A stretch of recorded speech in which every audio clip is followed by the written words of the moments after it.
or the aortic stenosis and the mitral stenosis. We have discussed this, right? We have discussed how these, these sounds are going to produce in the body, the S1 sound, the S2, the S3, and the S4 heart sound. We have discussed the jugular venous pressures, the pulses, the A wave, C, X, V, Y, and in what conditions these veins are going to change. Okay. We have discussed this diagram also completely. Okay. And all these scenarios we have discussed, right? So let's start let's go back again, just a second. Okay. And we will discuss the cardiac and the vascular functions curve again. Okay. Start the screen.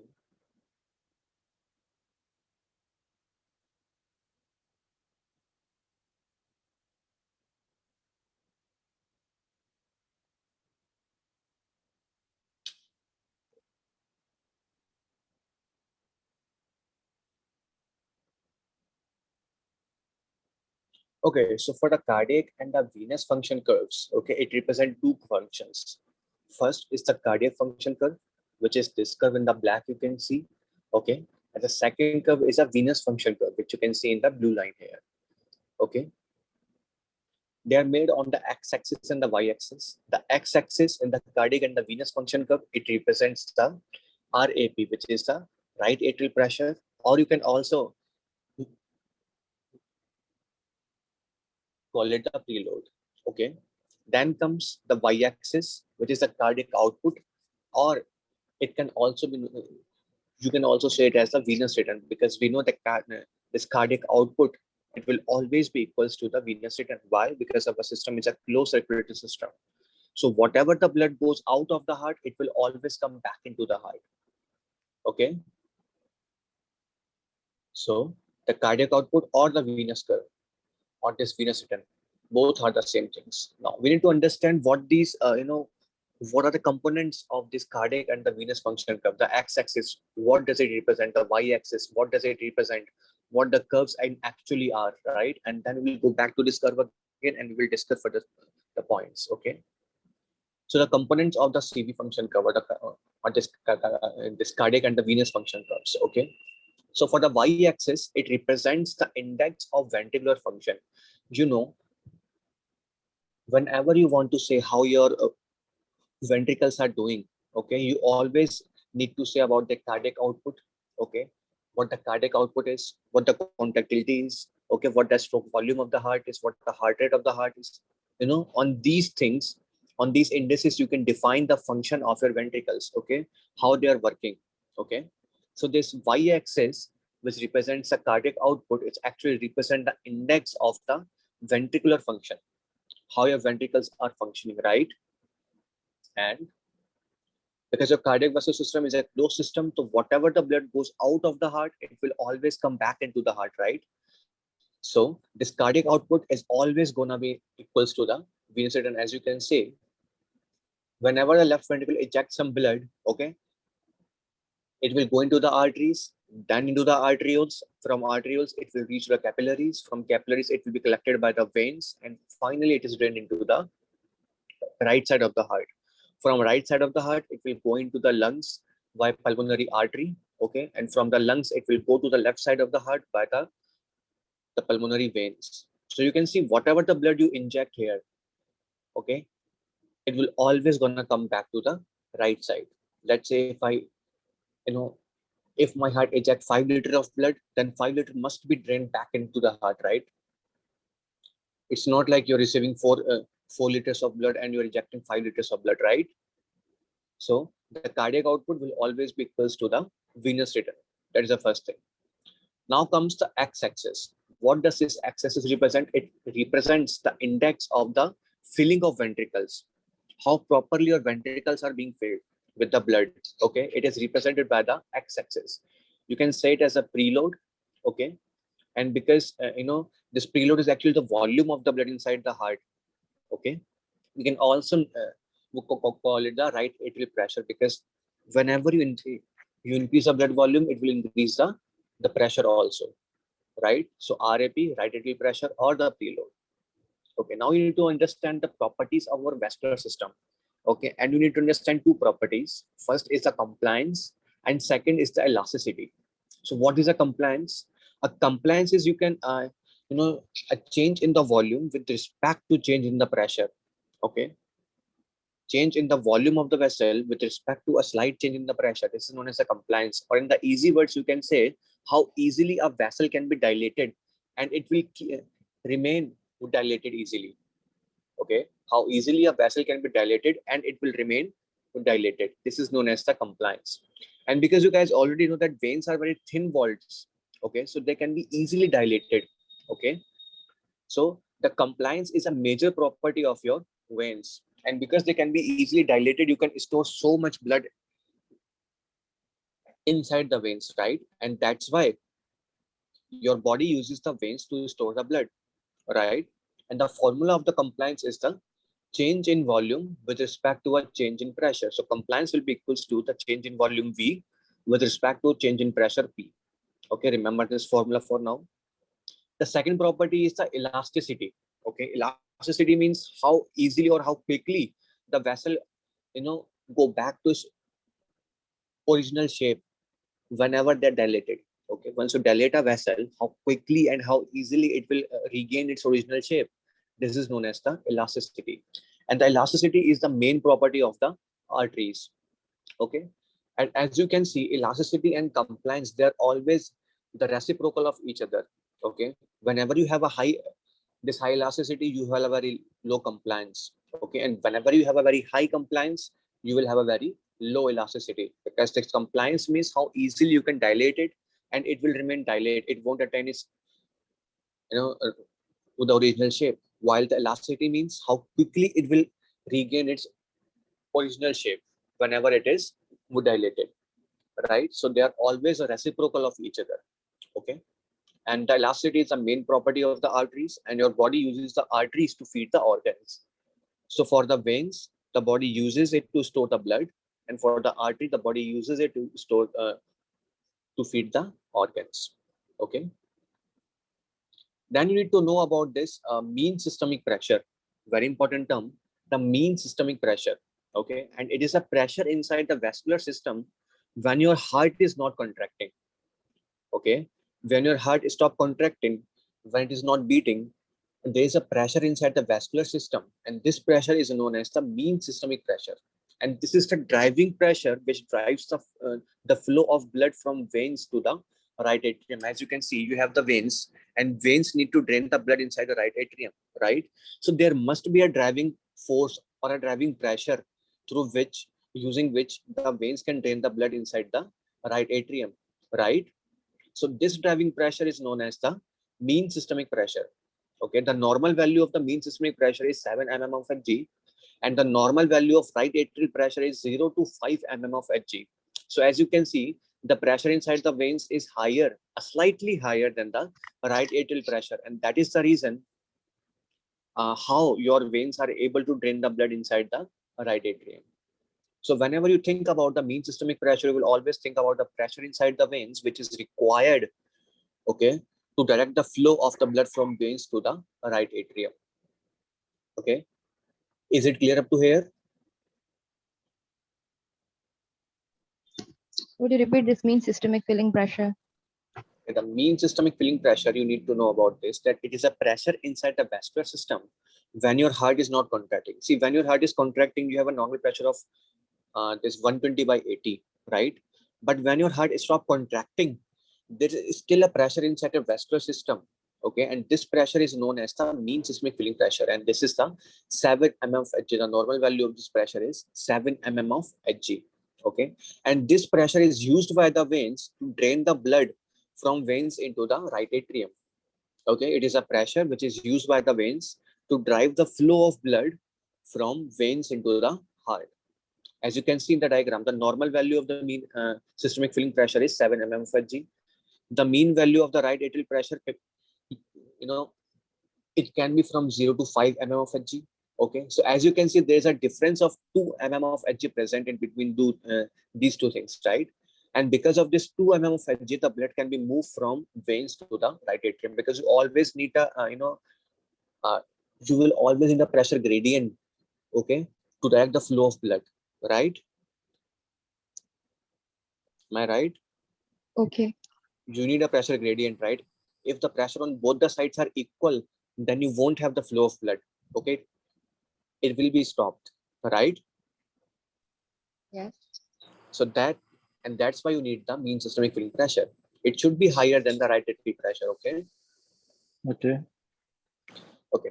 Now you have already know the formula of the compliance, which is a change in volume with respect to a change in pressure, right? I can write it down as if I take the pressure to here and compliance to here back. So I can write the pressure will be equals to volume by compliance. Is it okay for everyone? This formula? Yes. Okay. So if I change the compliance, as you can see, or if I change the volume, can it change this pressure inside the veins? If I change the Yes. volume, if I change the volume of blood, if I change the compliance of the vessel, can I change the pressure? Right? Yes. Okay, so Yes. how can you change the volume of the blood? It could be by the blood transfusions. Okay, it could be by the saline injection. It could be by the hemorrhage. Okay, the blood transfusions, the saline injections, they will increase the volume. And if the volume of the blood is increased, what's going to happen to the pressure? Increased. Increase. So whenever you have a blood transfusion reactions, or in case of a saline injection, what's going to happen? The pressure will be increased. The mean systemic filling pressure, I can say, this would be increased.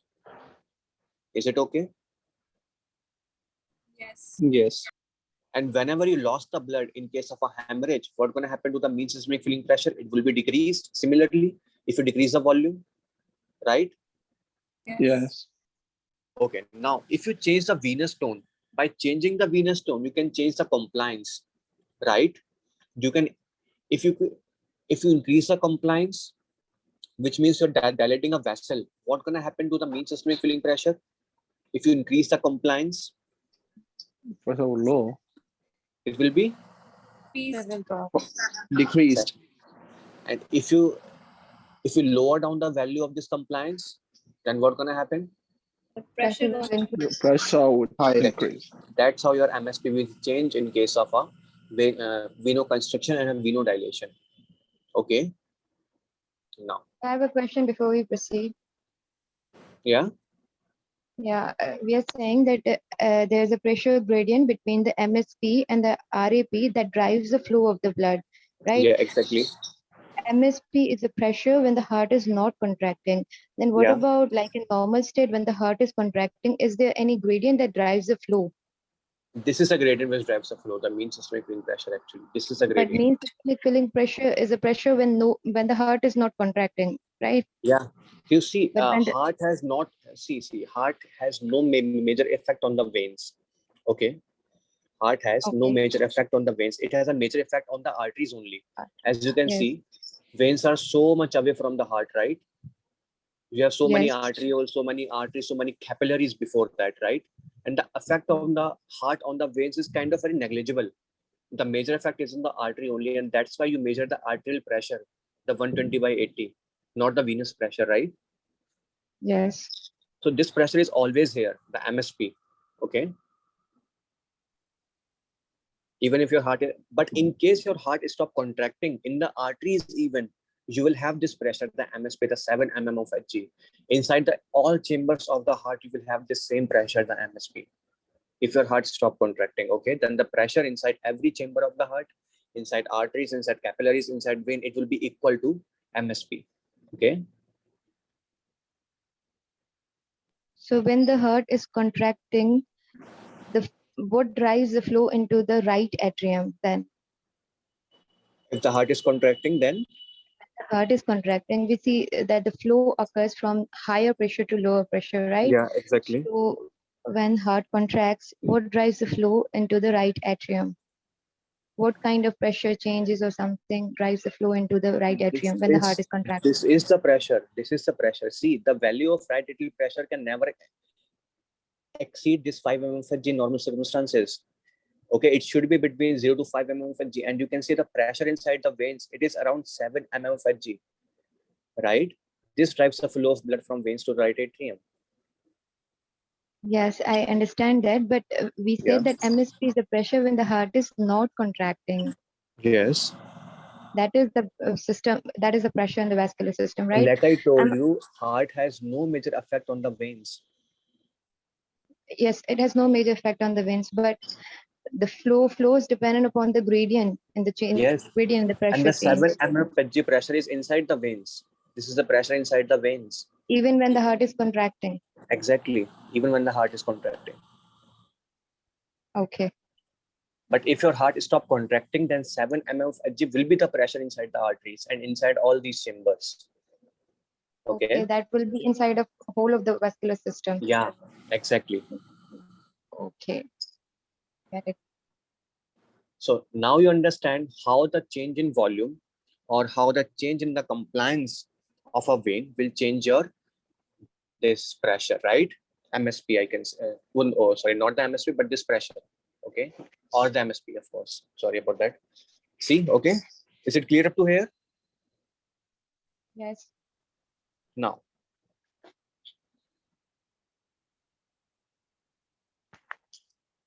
we have always studied this cardiac function curve. Like, if you guys remember the Starling curves, what we have studied in them, if you increase the preload, the cardiac output will increase. Okay, let's say this is a normal scenario. This will be the normal scenario. Okay, if you increase the preload, the cardiac output will increase up to a certain instant.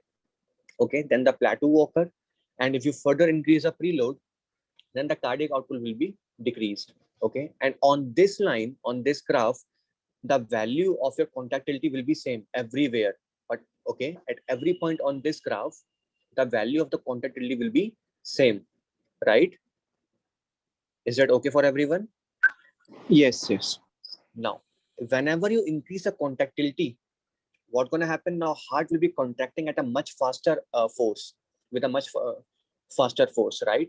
What's going to happen now? At the same preload, now you can get a very high cardiac output. Okay, at the same preload, as you can see here, if you increase the contractility, you can get a higher cardiac output. Okay, on this complete line, you okay, at every point on this line, you will have a same this contractility. Okay, but higher than this one. Okay, and if you decrease the contractility, the graph will be decreased. This, you know, the lower down. Okay, and similarly, when you decrease the contractility, at any preload, you will have a lower cardiac output, as you can see. Okay, because the force of contraction is now decreased. So whatever the blood you have, you will be less ejecting it. Okay. Okay, for the Yeah. cardiac output. Now, Yes. now we need to understand the venous function curves. Okay. On the venous function curves, on the x-axis you have the cardiac output, and on the y-axis you have the right atrial pressure. From this graph, you can easily see whenever the cardiac output is increased, okay, the right atrial pressure is decreased. Okay. If you look closely inside the heart, this is the this is the right atrium, and this is the right ventricle. Okay, this is a superior vena cava draining blood inside the right atrium. This is the inferior vena cava draining the blood inside the right atrium. And because of this blood inside the right atrium, there will be a pressure of 0 to 5 mm of Hg, let's say. Okay, whenever your ventricles start contracting,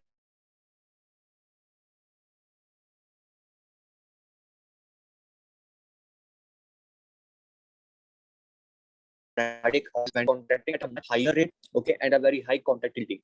So what's going to happen? They will drive the blood from right atrium. Okay, the flow of the blood from the right atrium will be increased so much. And if they drive the blood from the if they draw the blood from the right atrium, then the blood inside the in this right atrium will be decreased. And if the blood inside the right atrium is decreased, what's going to happen to the pressure inside the right atrium? It will also be decreased, right? So whenever you have a high cardiac output, you will always have a low right atrial pressure because of a much higher rate of this drawing of the blood. Okay, when the cardiac output increases, the ventricle will start pumping more blood, and therefore they will start drawing more blood from the atrias, As a result, the volume of the blood inside the atrium will be decreased, and that will lead to a decrease in the right atrial pressure. Right? Is that okay? Yes. So now you guys can see that if my heart stops contracting, if the cardiac output will become zero, the RAP will reach to a maximum limit. And this maximum limit where this graph intersect the y-axis, this is the mean systemic filling pressure. Like I told you, when your heart stop contracting, you will have an equal pressure in every chamber, okay, in every vasculature, and that would be the mean systemic filling pressure, the MSP, okay, and this is the maximum value of the right atrial pressure. So see, when the right atrial pressure becomes the MSP, which is 7 mm of Hg, okay, and inside the vein, the pressure was 7 mm of Hg. So now you can see there is no gradient left to drive the flow of blood from the veins to the heart, okay, and as a result, everything will remain still in case if heart stop pumping.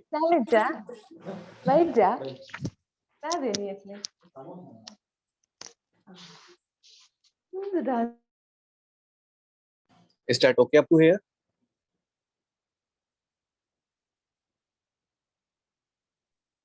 Can you Would explain? you Yeah. Like Ask, please. I have got the concept, but can you explain it on the graph, like the above shown graph? What concept? Like when the cardiac output decreases, the right atrial pressure slowly increases. In the When graph, the I mean. see, as you can see from the graph, when the cardiac output is increasing from here to here, the right atrial pressure is decreasing. Okay, and that makes sense because when your ventricles start contracting to increase the cardiac output, they will draw more blood from the right atrium. As a result, the blood inside the right atrium will start falling, and that would lead to a decrease in the right atrial pressure, right? And similarly, if the cardiac output is decreasing, the ventricles are not contracting, there will be a time reach when the cardiac output will become absolutely zero. Heart is not pumping, okay? And similarly, the right atrial pressure will be start rising.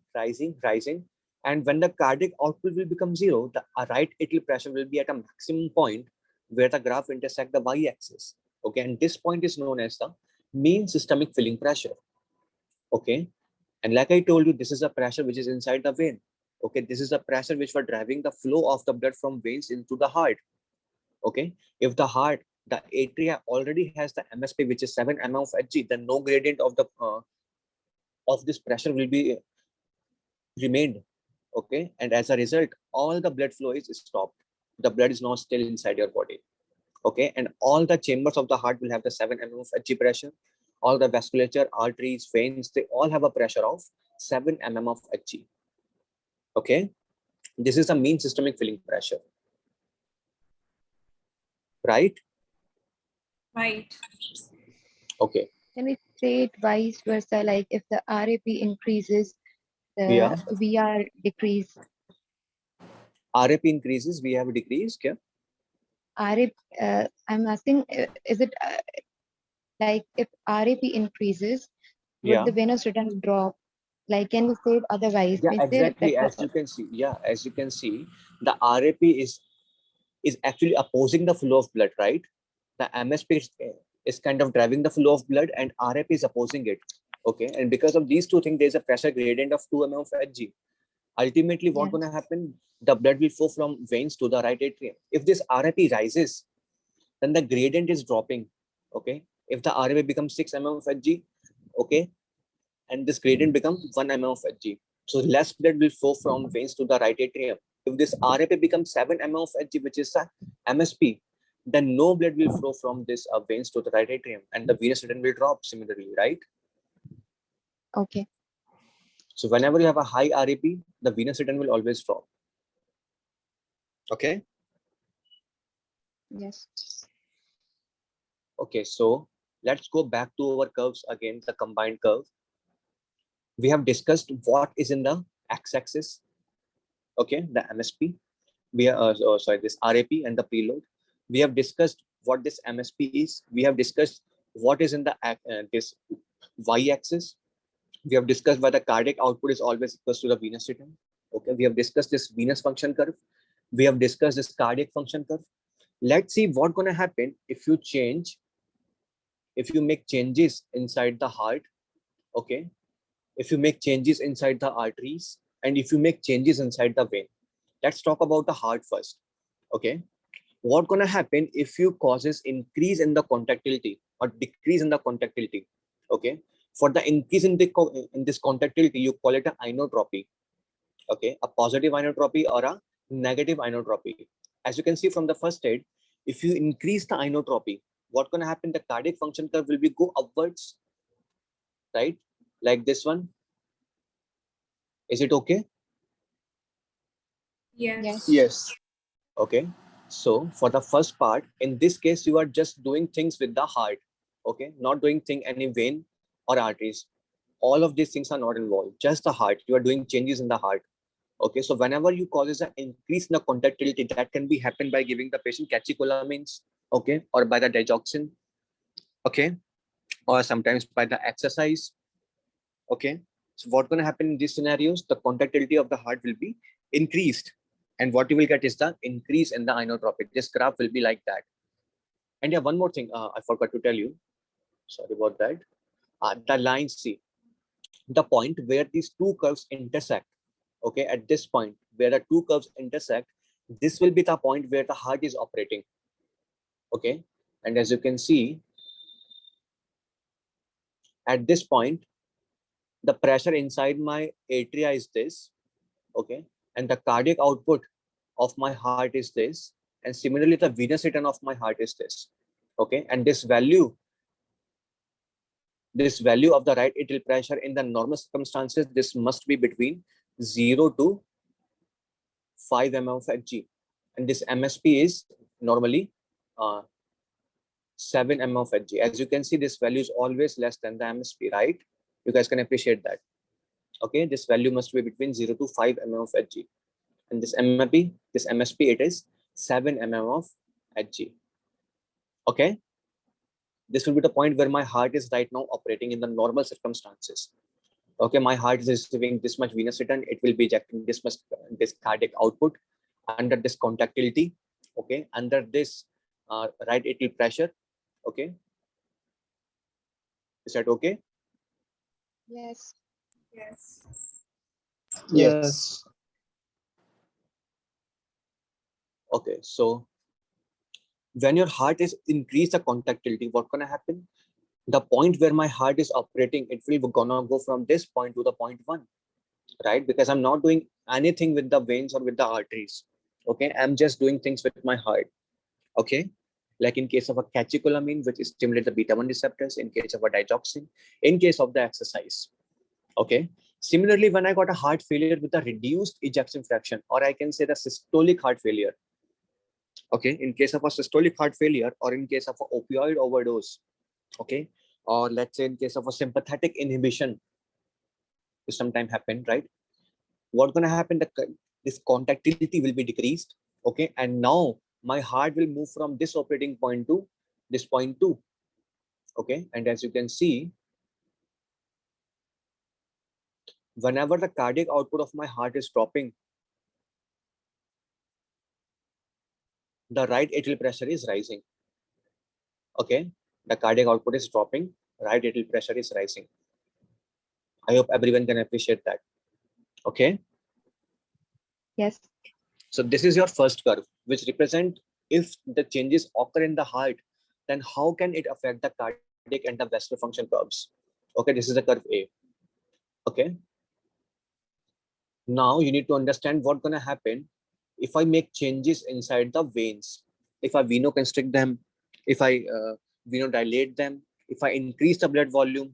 Okay, and because you know that your body will store the volume of the blood inside the veins. Okay, so whenever I increase the body volume, the major change is going to happen in the veins, right? Like I told you, whenever you increase the volume of the blood inside the vein, the pressure will increase from this formula, right? The pressure will be equals to volume upon my compliance, right? So whenever I increase the volume, what's going to happen to my mean systemic filling pressure? It will be increased, right? Yes. Yes. So now If I increase the volume, then my heart will be start operating from this point to point 3. Okay. And when I increase the venous tone, I'm actually constricting them. And as a result, I'm decreasing their compliance. So what's going to happen if I decrease the compliance? Similarly, I can get an increase in the MSP. Okay. So my heart will start moving from this operating point to point 3. Okay. Is that okay? Yes. And similarly, if I venodilate my vessels, okay, and if some kind of a hemorrhage happened, the blood loss, the volume of the blood loss will happen. What's going to happen? This operator point will be shift to point 4, right? Because as you can see, the mean systemic filling pressure is decreasing here. Okay, this is a normal point, and it is going from here to here. Okay, the mean systemic filling pressure is now decreased. Okay, so my heart will move from this operating point to this point 4. Okay, but no change in the heart itself. As you can see, the heart was normal, and so that the cardiac function curve is already normal. Okay. Yes.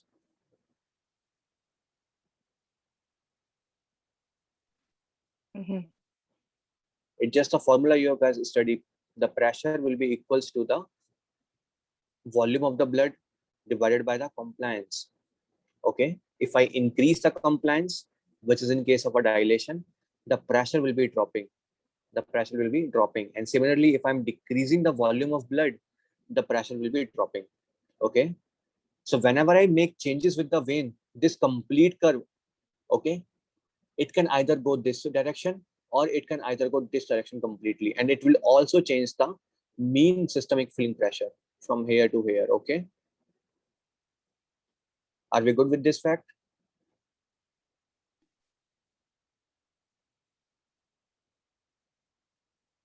Would it also affect cardiac Yes. function We're changes in the good. mean systemic filling pressure?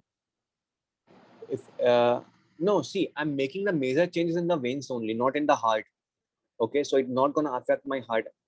Okay, I'm just making changes inside the veins only. Okay. Okay. Inside the heart, you can see that the venous return is increasing. If I'm doing the venoconstriction, okay, then the fluid inside the, inside the circulatory system will be increased. And as a result, as you can see, the cardiac output is going from here. Initially, the cardiac output was here, and now the cardiac output is here. Okay, so these are the changes going to happen in the heart.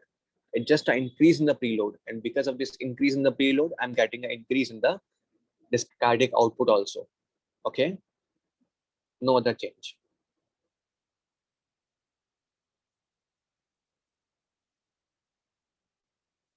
Is that okay? Yes. Okay.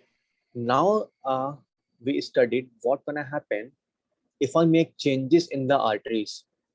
Okay, and because you guys know that the total peripheral resistance is not given by veins, it is given by the these arterioles. Okay, you guys appreciate the fact that a total peripheral resistance is generated by the arterioles, right? Yes. Whenever I talk about the vasoconstriction or the vasodilation, I'm actually increasing or decreasing my this TPR, the total peripheral resistance, right? Yes. So whenever I constrict my arterioles, the resistance to the flow of the blood by this arterioles will be increased. Okay. And if the resistance of the flow of blood by this arterioles is increased, what's going to happen to my afterload? The afterload is increased, and that means the cardiac output will be decreased. Can I say that? Yes. And similarly, the ejection fraction is also decreased. We have studied that not only the contractility, but the this afterload can also affect the ejection fraction, right? Yes. Okay, and so that I can say that the contractility of my heart is also decreasing if I increase the total peripheral resistance. Yes. Yes. Okay. Can you repeat that? Yes.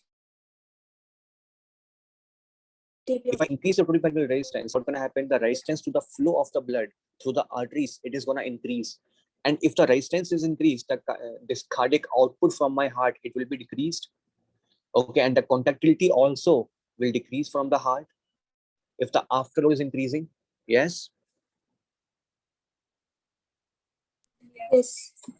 because now at the same preload, you know, initially when my heart was ejecting kind of 70% of the blood, okay, if I increase the afterload, now my heart is only ejecting 50 or 40% of the blood of the preload, right?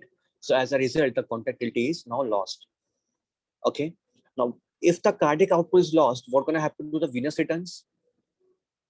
It will be decreased also, right?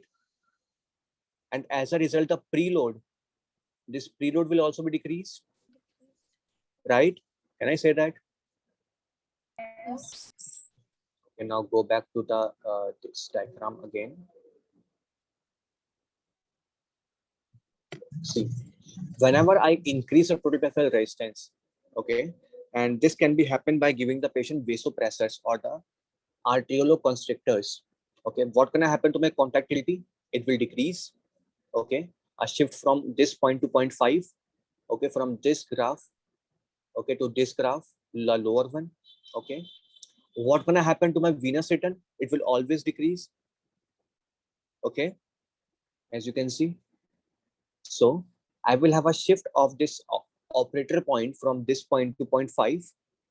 Is that okay? And because I'm not making any change with the vein, the right atrial pressure, this mean systemic filling pressure, it will remains normal. Is that okay? Because I'm not making any change with the vein. I'm just making a change with my arterioles. Okay. So this mean systemic filling pressure, it will remains normal. Yes.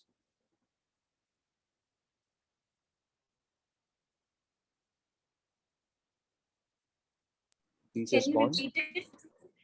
See, if you guys understand the concept of this mean systemic filling pressure, I told you it will only change when you make changes with the vein. If you dilate them, if you constrict them, if you increase the blood volume or you decrease the blood volume, only these things can change the mean systemic filling pressure. But I'm here in this scenario when I'm dilating or constricting the arterioles, I'm not making any change with the veins, right? And as a result, the mean systemic filling pressure, which is the point where the graph intersect with the x-axis, the mean systemic pressure, it will remains normal because the veins are normal. Yes. Yes. Yes. Okay, but because my contractility is lost, the cardiac output is lost. Okay, and as a result, the venous return, it will also be decreased, right? A shift from here to here and a shift from in this venous return from here to here. So ultimately what I can get, the shift of the operating point from this point to 0.5. Is that okay? Yes. And similarly, when I dilate the arterioles, when I vasodilate them, and this can be happen in case of an exercise, let's say first scenario, what gonna happen? My cardiac output similarly, because you know the afterload is decreased, the cardiac output will be increased. Increase. Yes, and similarly, if the cardiac Yes. output is increased, Yes. what gonna happen to my the preload? It will always increase similarly, Increase. and the venous return will also increase. So I can get a shift of this point from this point to 0.6. I can say that, right? Yes. Okay, now understand second concept, which is a concept of AV shunts. Okay, in case of a AV shunt, what's going to happen? The arteries will be directly connected to the veins. Okay, the arteries are directly connected to the veins, bypassing the arterioles and the capillaries. And you guys know that the arterioles, they generate the maximum total peripheral resistance, right? Because they control how much blood going to pass through them. Yes. Yes. Yes. Yes. So now because of this formation of the shunt, the arterioles are now bypassed. What going to happen to my total peripheral resistance? Decreases. That will It drop. will be, yeah, Will go, exactly. they'll go It will be down. dropped. Okay. Now, because as you can see, the blood can now directly flow from arteries to the veins. Okay. Now, what gonna happen to the to this preload or the venous return? Would it increase or would it It's gonna decrease? increase. It Yeah, would exactly. increase. It will gonna be And your increase. afterload would decrease. Yes. The afterload is decreasing, and now veins can veins can get a more volume inside them, okay, easily. So as you can see, in case of this AV shunt formation, what's going to happen to my TPR? It will be decreased, and as a result, the cardiac output, the contractility will be increased, and the venous return is also increased. So I can get a shift from this operating point to point 6. Can I say that? Yeah. And that's all about your cardiac and the venous function curves, this vascular function curves. Wouldn't it affect the mean systemic filling pressure? Like venous return goes up, wouldn't it affect the mean systemic filling See, pressure? again, I'm not making any change with the vein. Okay, you need to acknowledge this fact that this mean systemic filling pressure can only change when I make changes with the vein. Here I'm making change with my arteries. I'm just bypassing the, not just the arteries. Okay, I'm just the bypassing the arterioles. Okay, the TPR is only for the arterioles. Okay, the total body volume is normal. Okay, the tone of the veins is normal. I'm not making any change with my vein. The mean systemic filling pressure can only change if I make changes with the veins. My veins is normal in this case. I'm just bypassing the arterioles and nothing else. So how can I Yes, get a but change of as this mean system? Yeah, ask. that is change in the volume, right? That Change in the compliance pressure. formula Yeah, is yeah, exactly. change in the pressure will drive the change in the volume, right? According to the compliance Yes. formula. Yes. Yes. So here we are also increasing the volume inside of the veins, no? Yes. As in the venoconstriction or by giving See, certain I'm fluids, not. we are increasing I'm. the Yeah. volume, right? Yeah. I'm increasing the Also volume. here by Yes. decreasing the TPR or in the AV fistula or male formation, more volume will flow inside of the venous system. Okay. Okay. So Okay. wouldn't it affect the MSFP? What is the formula of this compliance? The Tell me MSFP again. Compliance. change in volume divided by change in pressure. Okay. Yeah, change in volume divided by change in pressure. Can I say it is a ratio, not a just single term? Is it a ratio, Okay. right? If I make it like that, pressure will be equals to the volume divided by compliance. You can appreciate that it is a ratio of these two things, right? Okay. Okay. So now, if I, in case of a fistula formation, this is a fistula. In case fistula, I'm saying, yeah, shunt. In case of a AV shunt formation, okay, if I'm increasing the volume, then at the same time, my veins will also dilate. It will increase the compliance of my veins, and ultimately the pressure inside the veins, this MS will remain same, because it is a ratio. It is not dependent on just the volume. It is not dependent on just the compliance. Both things must be changed, right? The veins will dilate also. Yes or no? I don't get it.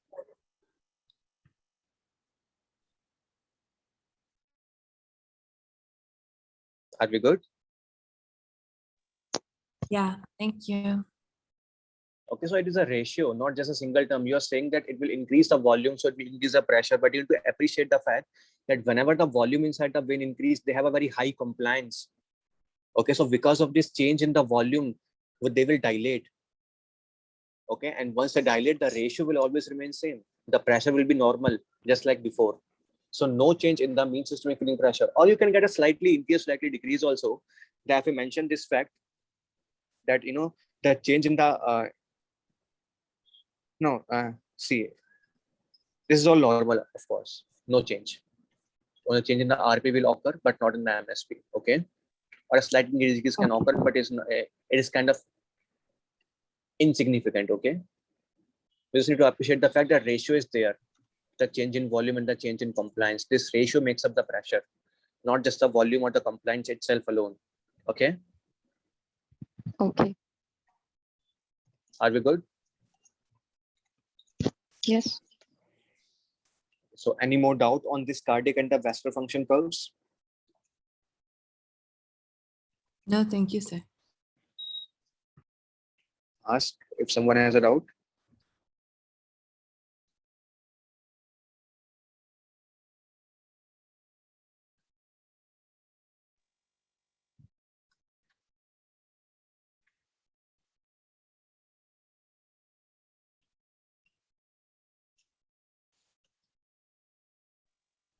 We can move ahead.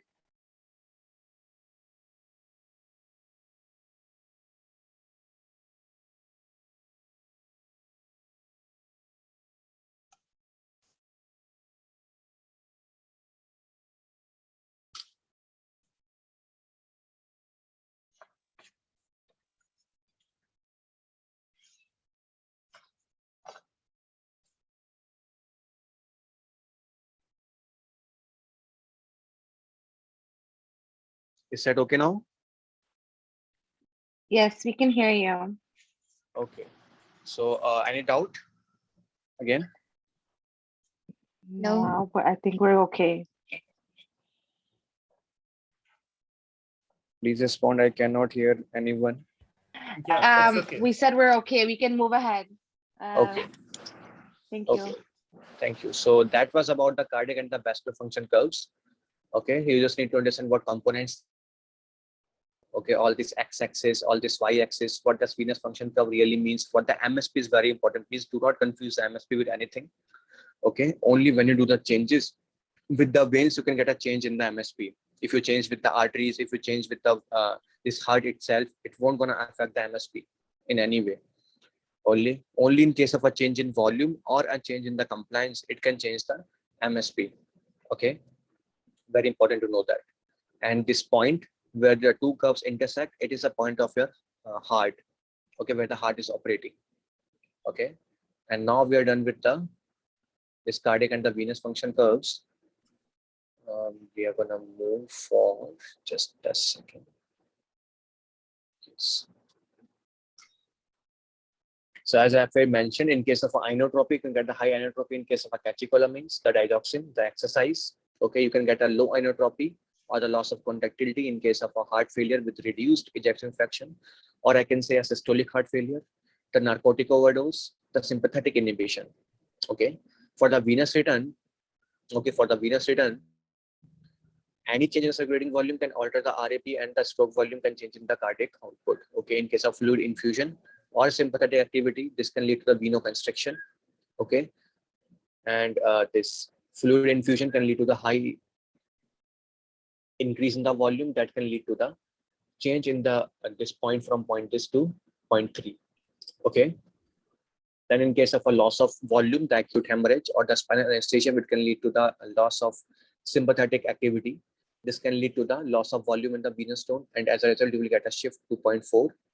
In case of a total peripheral resistance, which is offered by the arterioles, okay, whenever you do this, you will alter the cardiac output in case of vasopressors. Okay, you're increasing this total peripheral resistance, and as a result, the conductivity will be decreased. The venous return will always be decreased. You will get a shift from this point to 0.5. Similarly, in case of exercise and aviation, you will get a loss of TPR, and as a result, you will get a shift from this point to 0.6. Okay, and these changes are only represent the acute changes. In the chronic terms, the compensatory mechanism will happen. Okay, and sometimes the reinforcing effects will also happen. Okay, and you can get an overlap of these curves in this scenario. Okay, these are just the acute changes. In the chronic ones, you will get the compensatory changes or the reinforcing changes also. Okay, we have done with this page, and yeah, this page also. See, whenever you have a aortic stenosis or the mitral regurgitation or the aortic regurgitation or the mitral or this any regurgitation of stenosis, you will always get a brute heart, right? You will always get a murmur. Yes. And why do you get a murmur? Can anyone tell me? In case of a regurgitation or a stenosis, why do you get a murmur? Turbulent flow. Turbulent flow. Because of turbulent flow. Yes. And what happens if I increase the pressure difference across the wall? Would this murmur increase or murmur decrease? Increase. So if the step Increase. one, if the step one asks you that at what point on the graph, okay, the murmur would be highest.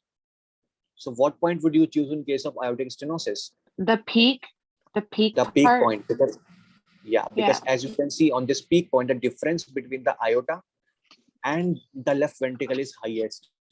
Okay, so the turbulent flow will be highest at that point, and at that point you will get a highest murmur. What can you say about the mitral regurgitation? At what point you will get the highest murmur?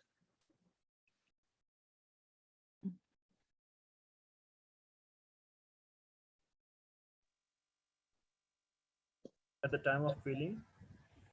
At the time No, of, it's a holosystolic murmur, na? Should be So same is it a throughout. systolic? Is it a systolic it should murmur be or same a, throughout, yeah. Same is it a systolic systolic? murmur. Yeah, it is a systolic murmur. Okay, so you will get up in point from here to point here, right? In between these 2 points, you will get the highest murmur. And what point it could be? When the difference of the pressure is highest, right? And it can happen at the peak Tall only. Dewey. Exactly at this point, you will get the highest murmur. Okay, you guys Okay. appreciate that? Now, in Yeah. case of aortic regurgitation, what kind of murmur is it? Systolic or diastolic? Diastolic. Diastolic murmur. It is a diastolic murmur. So at what point in the graph you will get the murmur? Highest? At the bottom, you know where the wavy line is? It should Where? be where the mitral valve opens. Like Okay, at the at this bottom. point, right? Yeah, right there. Yeah. Exactly. Yeah. As you can see, a difference between those values is highest. Okay, and that's why you will get a kind of the murmur that you say in case of a aortic regurgitation. What kind of a murmur is it? Not necessarily diastolic, but the kind of murmur, the description of the murmur in case of aortic regurgitation. Isn't it decrescendo? Early Early diastolic. diastolic. Early diastolic decrescendo murmur, right? Decrescendo murmur. Okay, so just after, as soon as your diastole begins, you will get the highest point. At the end of the diastole, you will get the minimum murmur. Okay, and that's why you call it a decrescendo murmur, right? So it will be decreased shortly after the diastole begins, start decreasing. The highest point would be the point when the diastole just starts. At that point would be right. This point. Okay. Then comes the mitral stenosis, systolic or the diastolic murmur. Systolic. Okay, it is a systolic Got it. murmur. It is not a systolic murmur. Diastolic murmur it is. I thought it's diastolic. Yeah, mitral stenosis. Yeah, it is a diastolic murmur, the stenosis. So would you get the murmur between these 2 points or outside these 2 points? See my cursor. You get the murmur between these 2 points or outside these 2 points? Openings. Outside. Outside these points. Of course, because it's a That is diastole time, systole. and these Yeah. these parts are the diastole parts. Okay, and when can you get a highest murmur in this case? Right there. Yes. As you can see on the graph, let me show you the pressure difference. As you Where, can see. Yes. Please tell me. sorry, I think it's where like the green point is, and the line is meeting with the, what is that? The left This point or this ventricle? point? The black point or the red point? The red point. Red point, because the difference in the pressure, as you can see, it is highest. Okay, and that's why in case of a mitral stenosis, you will get a pre-systolic murmur, if you guys remember. Yes. Yes. Please remember this fact. You will get an opening snap, then a decrescendo murmur, and finally the increasendo murmur, right?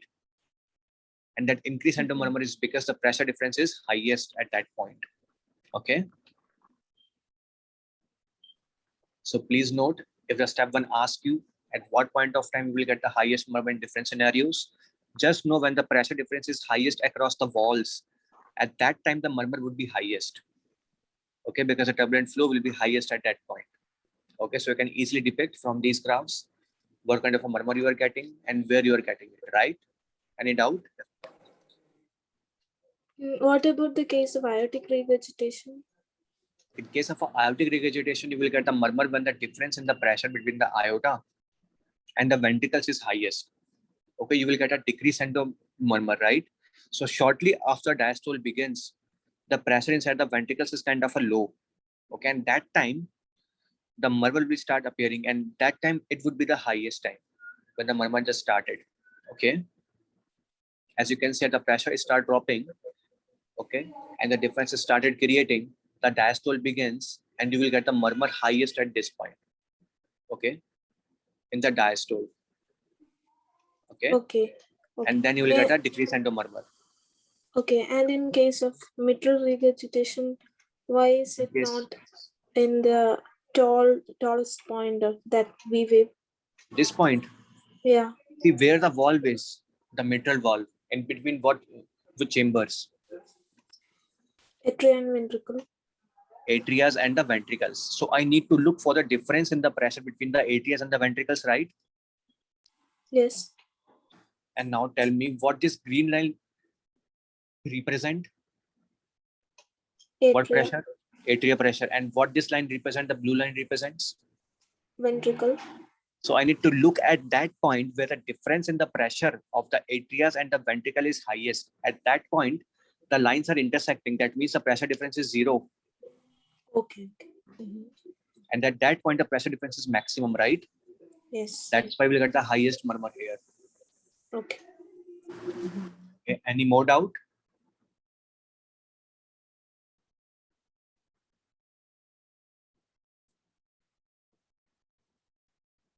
Anyone?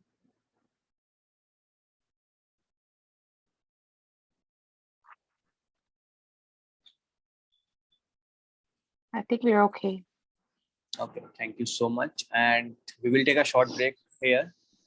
Okay, and we'll meet again after 5 to 10 minutes. Okay. Okay, Okay. Okay. sounds good.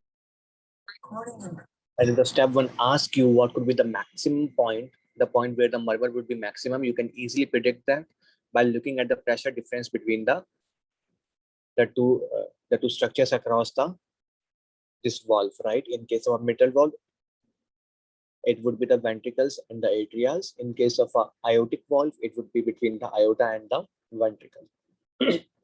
Okay, so we have discussed every fact on this page given. Okay, nothing to study more.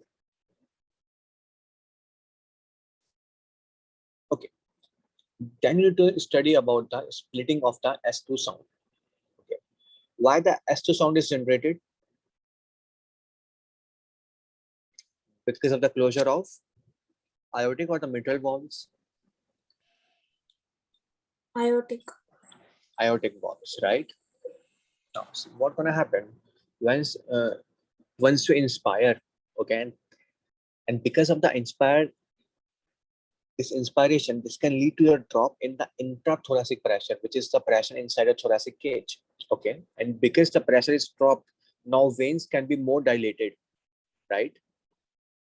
Okay, and because the pressure is dropped, as you can see, let me just annotate it. Yeah, this is a thoracic cavity. Okay, let's say, and this is your superior vena cava. Okay, and this is your inferior vena cava. Okay, and the heart is here. When you expire, the pressure inside the thoracic cavity is increased. And because of this increase in the pressure, it would be very difficult for the veins to carry blood, to drain the blood from superior or the inferior vena cava into the heart, right? Because of the low pressure gradient. Is that okay? Yes? Yes. And when you inspire, the pressure inside thoracic cavity will be decreased. And because of this drop in the pressure, the veins now can easily drain the blood from superior vena cava or the inferior vena cava into the heart or the right atrium, right? So as a result, whenever you inspire, okay, the right ventricular filling will be increased. And as a result, the stroke volume, the right ventricular stroke volume will be increased. And because now right ventricle has to eject more volume, so it will take more time for the right ventricle to eject it. And as a result, the ejection time is increased and the delayed closure of the pulmonic valve will occur. Okay. Similarly, because of the drop in the pressure of the thoracic cavity, the veins inside the lungs, which are the pulmonary veins, they will be dilated. Okay. And because of the dilation of the veins, the pooling of the blood will occur in the lungs. Okay. Veins of the lungs. And as a result, what's gonna happen? This is your left side of the heart. okay, and the veins are draining blood from inside the lungs into the left side of the heart. And because of the pooling of the blood, low blood will be drained from these veins into the this left side of the heart, and as a result, the cardiac output will also drop. Is that okay?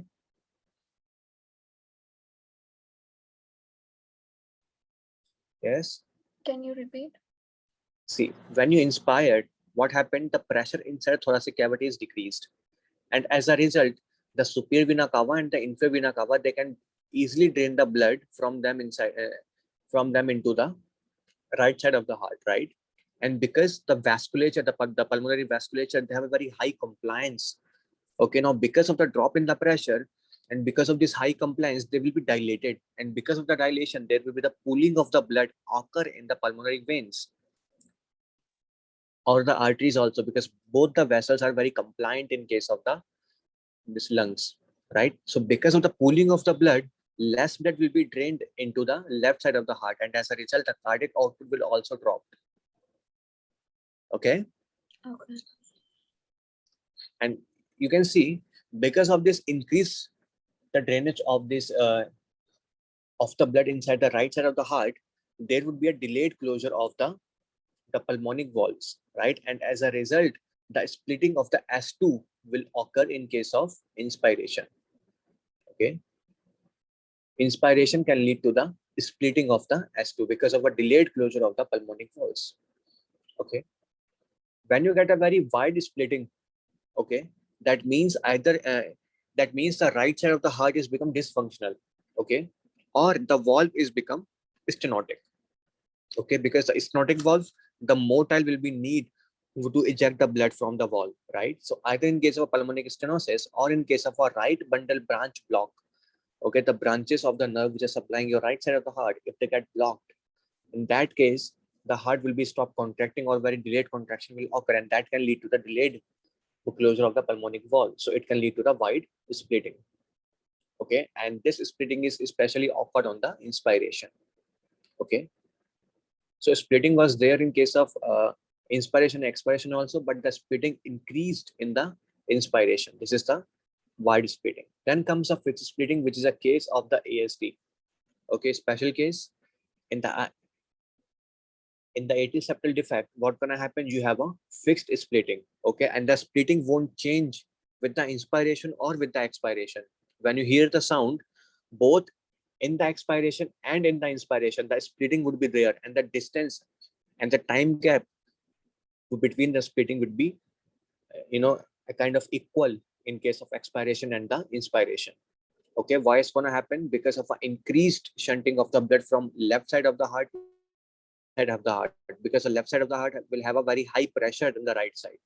Okay, so ultimately again, the blood flow will be increased to the pulmonic valve, and as a result, the delayed closure of the pulmonic valve will occur, and it would be a constant flow. Okay, because both in the expiration and the inspiration, the the left side of the heart will be at a high pressure than the right side of the heart, and as a result, the shunting will occur always. Okay, both in the expiration as well as in the inspiration. So you will get a fixed splitting. Okay, the time gap between the splitting won't change with the inspiration and expiration, it will be remain constant. Then comes the paradoxical splitting. If something is affecting your left side of the heart, like in case of a aortic stenosis, or in case of a left bundle branch block, when the nerve supplying your left heart is are become damaged, okay, then what gonna happen? In the left side, there would be a delayed closure of the aortic valve, and because of this delayed closure, you will get a splitting, a paradoxical splitting. In case of expiration, as you can see, the splitting will increase. In case of inspiration, the splitting will decrease. Like I told you, when you inspire, the veins and the arteries inside the lungs, they will be dilated and they will cause the pooling of the blood, and as a result, the cardiac output in case of inspiration will be decreased. And similarly, in case of expiration, the cardiac output will be increased. So more blood will flow through the left side of the heart in case of expiration, and less blood will flow through the heart in case of inspiration. And that's why you get a splitting, a paradoxical splitting in the expiration, not in the inspiration. And this is the paradoxical splitting. It happens because of the aortic stenosis or the left bundle branch block. Any doubt? Can you just explain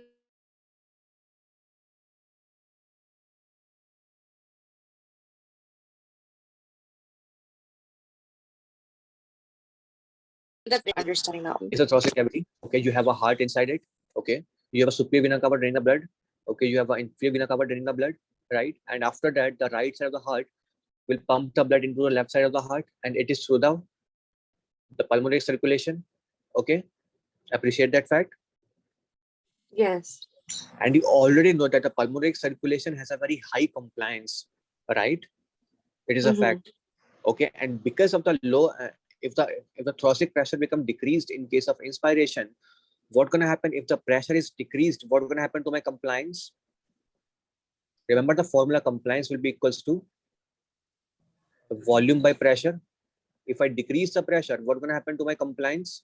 It's gonna increase. It will increase, and when the compliance increase, the vessel become more dilated. Is that okay? Yeah. If the Yes. vessels cause the pooling of the blood, right? It will store the blood, and when the pooling of the blood occur, then less blood will be flow through the right side of the heart to the left side of the heart, right? And as a result, the cardiac output in the left side will be decreased. Okay, less blood has to pump, and because less blood has to pump, the speeding will be less in case of inspiration, while in case of expiration, okay, in case of expiration, the preload or the blood inside the left heart is increased, and as a result, more blood need to be pumped through the this aortic valve, and as a result, the splitting will be high in case of expiration. Okay, when the left side damage open, in case of a left ventral branch block or in case of the aortic stenosis. Okay, whenever these things involving the left side, the paradoxical splitting occur. Okay, whenever these things involving the right side, okay, the wide splitting will occur. Okay. Okay. So whenever you hear a patient, a kind of a sound which is splitting in the expiratory phase, whenever you hear a sound which is splitting in the expiratory phase, this means it is a paradoxical splitting. The patient might be a aortic stenosis patient, or it could be a left ventral branch block patient. Okay.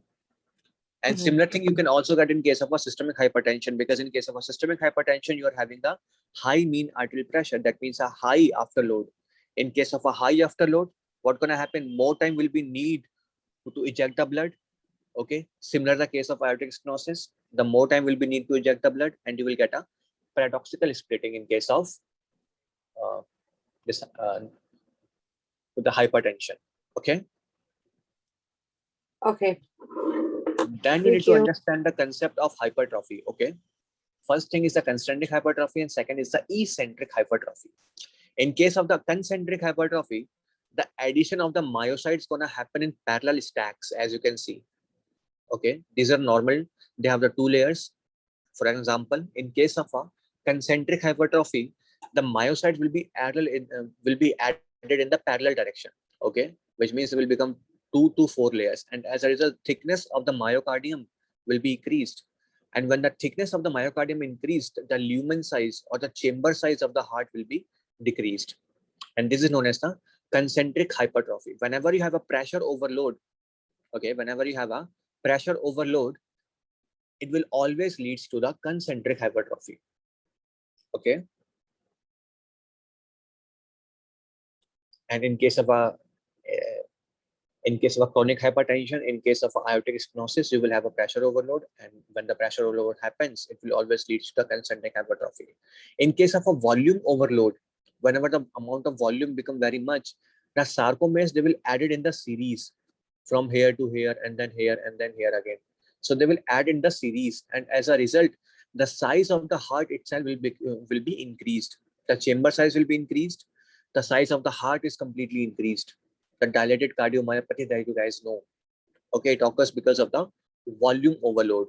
Okay, and the volume overload happens in scenario like aortic and the mitral regurgitation, the ischemic heart disease, the dilated cardiomyopathy. In all these cases, you have a volume overload, and the sarcomeres will be added in the series. Okay, the wall thickness, it either decreases if it is pathological. In case of a physiological dilation, like in case of a exercise, Okay, you will get a dilated heart in case of exercise. In case of exercise, the thickness will remain normal or sometimes slightly increased. But in case of pathological dilation, you will always get the the decrease in the thickness of the left wall, the left ventricle wall. Okay, so if it is physiological, then thickness either remains same or slightly increased. Okay, in case of pathological dilation, you will always get a decreased in the thickness of the left ventricle wall. Okay, please. So step one will give a description of some heart. They will tell you the size of the heart is increased or sometimes normal. They will tell you the chamber size is kind of very much low. And whenever they mentioned it, that the chamber size is decreased and the size of heart is slightly increased, they are mentioning the concentric hypertrophy. Whenever they mention a fact that the wall thickness is either same, decreased, or slightly increased, even slightly increased, and the chamber size is very much increased along with the size of heart, that means they're talking about the volume overload condition or the eccentric hypertrophy. Okay, please remember description of the heart, very important. They will try to trick you into this. They will tell you the size of the thickness of the wall is increased, so we'll immediately think that it might be a case of concentric hypertrophy. But if they mentioned that a chamber size is also increased, that means they're referring for the eccentric hypertrophy, not the concentric. Because in case of a concentric hypertrophy, you will always get a very uh, shallow size or very low size of the chamber. Okay, very important. Any doubt? This eccentric this cardiomyop isn't it because of the ischemic cardiomyopathy, like In case of a ischemic myopathy, what gonna happen? Like say the myocardial infarction, the part of the myocyte, they will lost their functions, right? They will become non-contractile, and if they're not contracting, what gonna happen? They will become dilate, right? yeah. And that's why in case of this thing, you will have a this eccentric hypertrophy. Okay, because they're not contracting. That part of the heart is not contracting. That's why. What is happening in the case of exercise? In case of the exercise, see, when you have an acute exercise, no change is gonna happen in the heart. Okay, in case of athletes, let's say, okay, the athletes, their heart size will be very much increased. Okay, in case of athletes, you will get a dilation of the heart, but the dilation of the heart is kind of physiologic. Okay, along with the dilation, you will also have an increase in the thickness of the walls. Okay, so the dilation of the chambers, the size of the heart will be increased, and along with these things, you will have an increase in the thickness. Because slightly in case of a exercise, you will have a concentric hypertrophy, and majorly you have a eccentric hypertrophy. So both type of these hypertrophies are there in case of exercise. That's why you get a increased wall thickness along with the increased chamber size. Okay, Okay. but whenever it is a pathologic, like in case of regurgitation or the ischemic heart disease or the myopathy, it is always with the loss of this thickness of the wall. Okay, always. Any more doubt?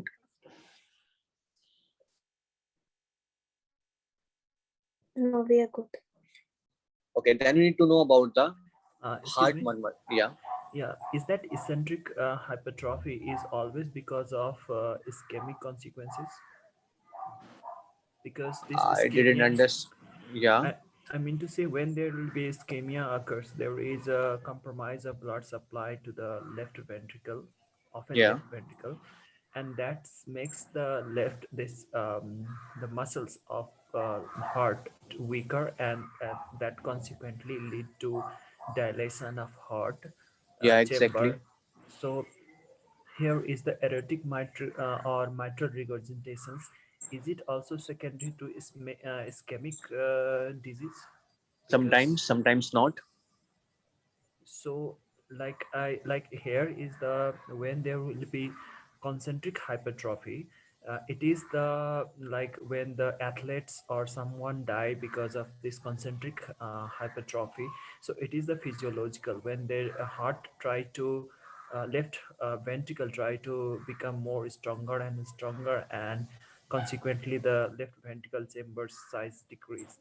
in the same like in the Robbins somewhere it has written the left ventricles when there is get eccentric hypertrophy, there is like some ischemic event happens and that's consequently lead to dilate the left ventricle. This is one cause, not the every cause is like that. This is one cause. Ischemic heart disease is only one cause of it. Okay. Mhm. So dilated cardiomyopathy also secondary to the ischemic cause, isn't No, it? no. It is hereditary most of the time, and it is also due to the alcoholism, the loss of vitamins are there, and many other factors. Okay. The parasites, Thank you. not just ischemia, right? Thank you. Thank you. And in case of a regurgitation, that these regurgitation can occur due to the ischemia as well, but other conditions like you say endocarditis, okay, but they can also lead to regurgitation, right? So Mhm. not always ischemia, but other conditions can also lead to this eccentric hypertrophy. Okay. So in okay. So in dilated cardiomyopathy, okay, yeah, I got it. Okay, You have thank a you. multiple cause of this, of the Mhm. DCM, right? You have multiple cause of it, not just one cause. Somewhere the nutrient and deficient to supply to the cardiac muscles and consequently dilation, right? Yeah, exactly. Overall, yeah. Thank you. And the athlete case you were talking about, it was a case of hypertrophic cardiomyopathy, right? Yeah. In that case, you're also having a concentric hypertrophy, but it is pathological, not a physiologic. Whenever you have a physiologic hypertrophy, it is always normal. Okay. It won't Like lead to the death. yeah, athletes got the concentric hypertrophy. Both the concentric as well as the eccentric, not just the concentric. Mhm. Okay. Okay. Okay. Thank you. Okay. Thank you. That's why you have a slightly increased thickness of the wall in case of athletes. Okay. Okay. Got it. Thank you. Okay. Now comes the case of aortic stenosis. So we will talk about these murmurs again. Okay. The systolic murmurs and the diastolic murmurs. Okay. Now first comes the systolic murmurs, and the first one is the aortic stenosis. Okay. The kind of murmur that you get in the aortic stenosis, you can refer back to the this page again. See, as you can see, that the pressure gradient in between the aorta and the ventricles, it is first increasing. You guys can appreciate that, right? It will reach to a maximum and then it will start decreasing. Is that okay? Please respond. Is that okay? The pressure gradient initially increasing, it will reach to a maximum, then it will decreasing, right? And that's why the murmur that you get in Yes. the aortic stenosis, it will be an increscendo and a decrescendo murmur, or the crescendo decrescendo systolic ejection murmur, right? It will first increase and then it will decrease. Yes. Yeah. And because your walls are cannot open anymore, there will be a slight opening present inside the walls, not much. Okay, so you will have a loss of S2. The normal S2 is kind of lost in case of aortic stenosis because you're not opening your walls at all, right? Only a very slight opening of the wall is present, and that's why the S2 will be lost. Okay. In the scenario of the aortic stenosis, you will have a left ventricular pressure very much higher than the aortic pressure.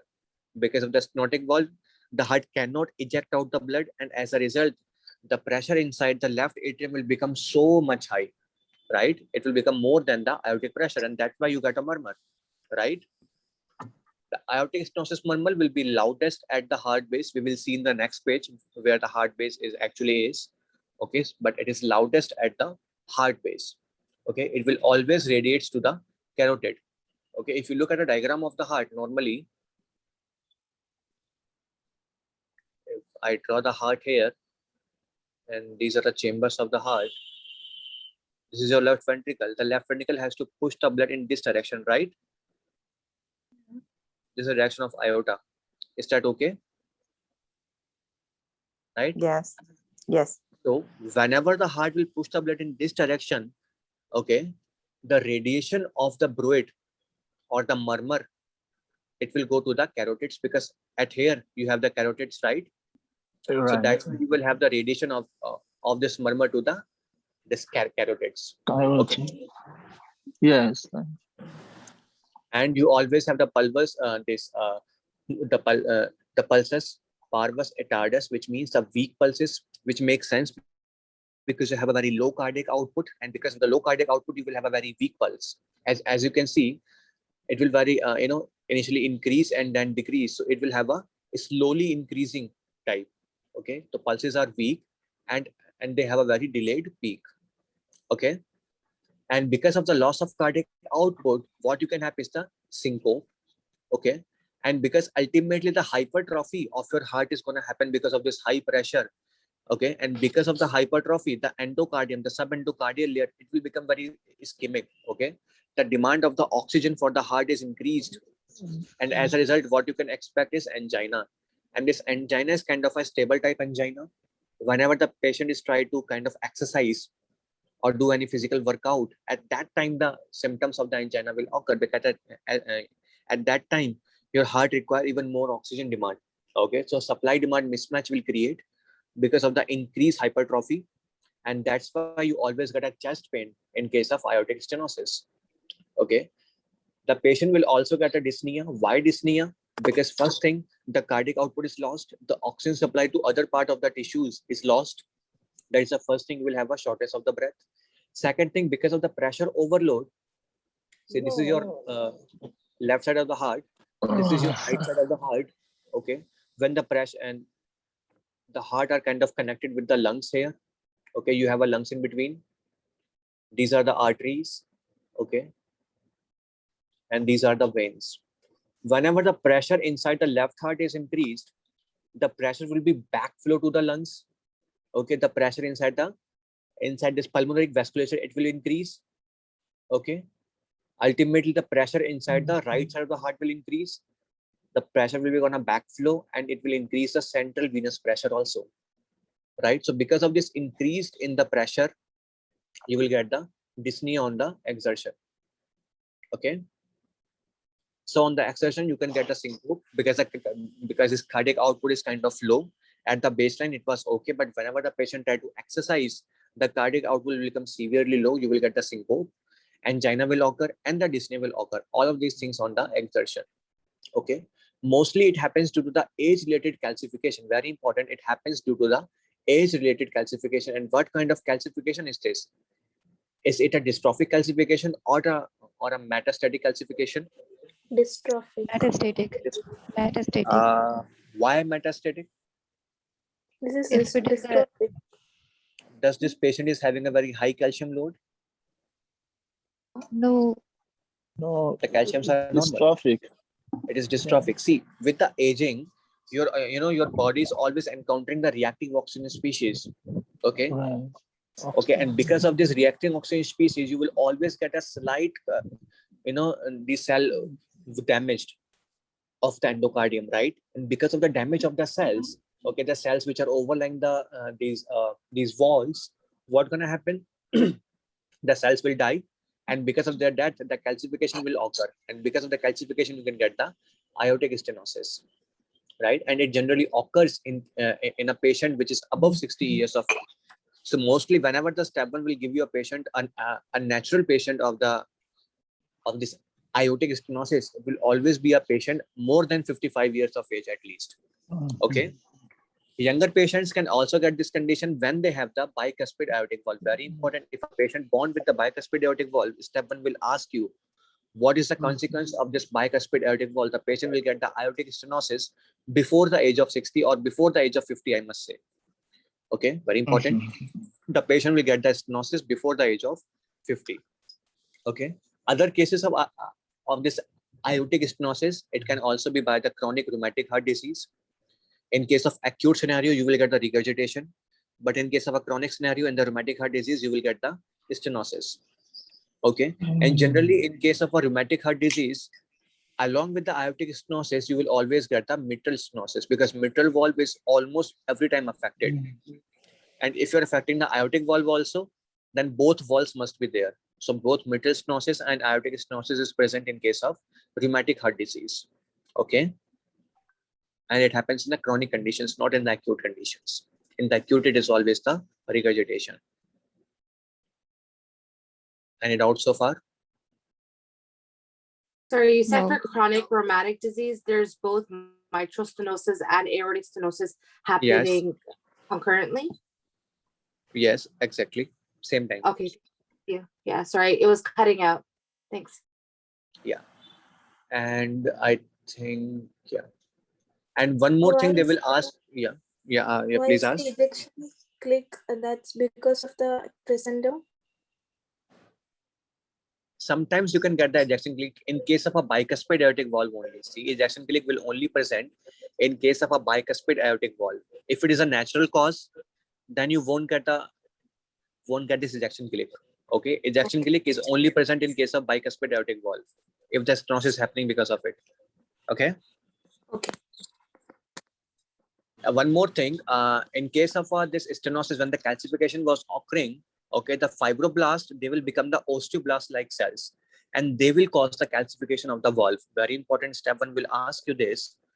Okay, in case of aortic stenosis, the macrophages, they release the osteopontin, and this osteopontin will stimulate the fibroblast to become the osteoblast like cells, and you will get the calcification. So if they ask you what you can see on the histology, it would be the fibroblast, which are the osteoblast like cells, and they will cause the calcification. Very important. Okay, then comes the mitral or the tricuspid regurgitation. You will get the systolic murmur in case of mitral regurgitation or the tricuspid regurgitation It's very good.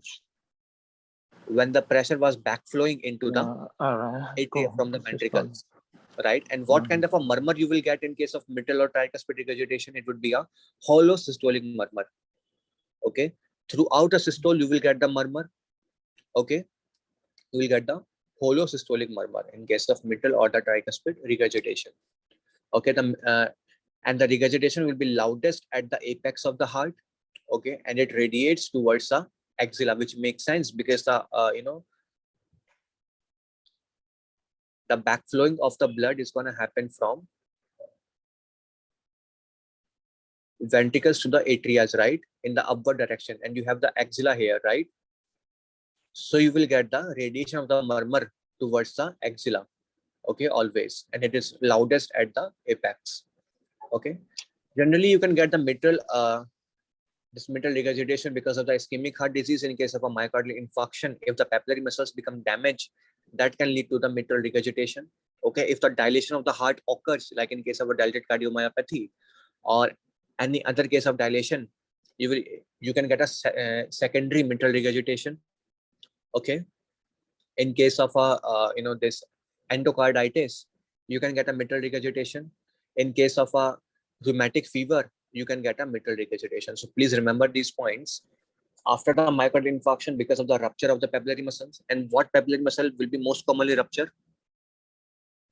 Posterior. Posterior medial. Exactly, posterior medial, very important. Okay, in case of mitral valve, this mitral valve prolapse also, you can get a mitral regurgitation. And where you can get a mitral valve prolapse, remember from the biochemistry section.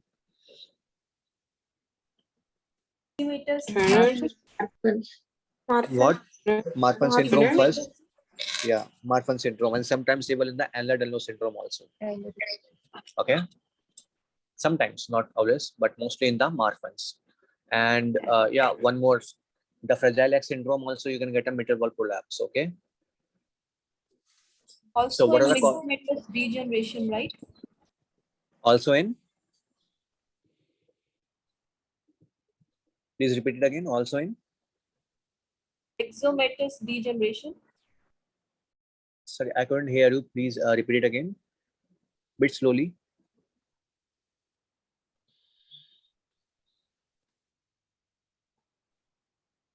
She's saying in myxomatous degeneration. Yeah, exactly. In the myxomatous degeneration, secondary. Yes, you can get a mitral valve prolapse. Yes. Okay, and when the left ventricular dilation occur, like in case of a volume overload conditions, you can get a secondary mitral regurgitation. And how you can differentiate whether it is a primary mitral regurgitation or a secondary mitral regurgitation? See, in case of a secondary mitral regurgitation, if you give the patient drugs which can which can makes the heart back into its original place, okay, then the mitral regurgitation will be resolved after giving the drugs. Okay, and that's how you know that this must be a case of dilation.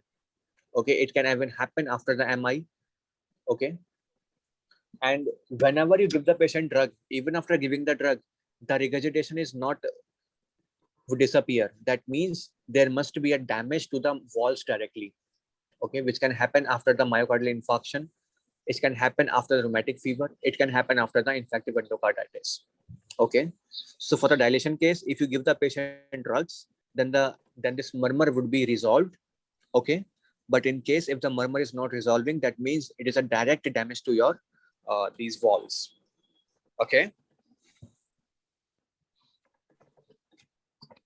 Understand this? What kind of drugs can reverse this murmur? Like The reverse drugs you give position? in the drugs you give in case of heart failure, for say the beta blockers, ACE, ARBs, diuretics. Okay. Okay. Giving the drugs, you can easily resolve the mitral this murmur in case of dilation. Okay. Then comes the tricuspid regurgitation. Okay, it is loudest at the tricuspid area. You will see that later in the next page. The tricuspid area, it is loudest there. Okay, and similarly to this mitral regurgitation, you can get this murmur by the dilation of the this right ventricle. Okay, you can also get it in the rheumatic fever, in the infective endocarditis. Okay, very much important to know. And how you can differentiate between the tricuspid regurgitation and the mitral regurgitation. Like inspiration and expiration, exaggeration and Right. Why exactly why the inspiration increase the tricuspid regurgitation and not the mitral regurgitation?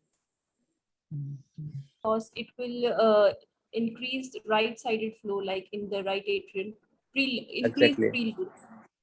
Exactly, because the drainage of the blood in the right side of the heart in case of inspiration will be increased. We have discussed that pressure drop, right? And secondarily, in case of inspiration, the blood flow to the left side of the heart will be dropped, right? Because of the pooling of the blood in the pulmonary vasculature, and that's why you get a increased murmur in case of inspiration in the tricuspid regurgitation, right? But not in case of mitral regurgitation. Okay. Then comes the mitral wall prolapse. Okay. In case of a prolapse, you will first get a this mid systolic click. Okay. And after the click, you will get the murmur, which is kind of a this increscendo or a crescendo murmur. Okay. Why this click happened? It is because of a sudden tensing of the chordae tendineae. Okay. See, these are your walls, let's say. Okay. These are the chordae tendineae and they're attached to the papillary muscles. Okay. Similar case here. These are the papillary muscles. In between, these are the chordae tendineae. Okay. When the chordae tendineae become very loose, okay, what's going to happen? Let us suppose this is the size of your heart normally. Okay. And when the heart become of this size, okay, these are your walls, let's say. Okay. These are the chordae tendineae and then the papillary muscles. See, when the heart dilates, the chordae tendineae, they will become very stretched. Yes. Is that okay? Yes. When the heart is in a dilated position, the chordae tendineae was very much stressed, right? When the heart becomes Yes. constricted, what's gonna happen? The chordae tendineae will become very loose, like that. This much loose, this type of loose, right? Okay. And when the ventricles contract after a certain limit, when these become very loose, what's gonna happen? The valve become like this, is sudden stretching of the valve occur, and they will again become very stretchy, like that.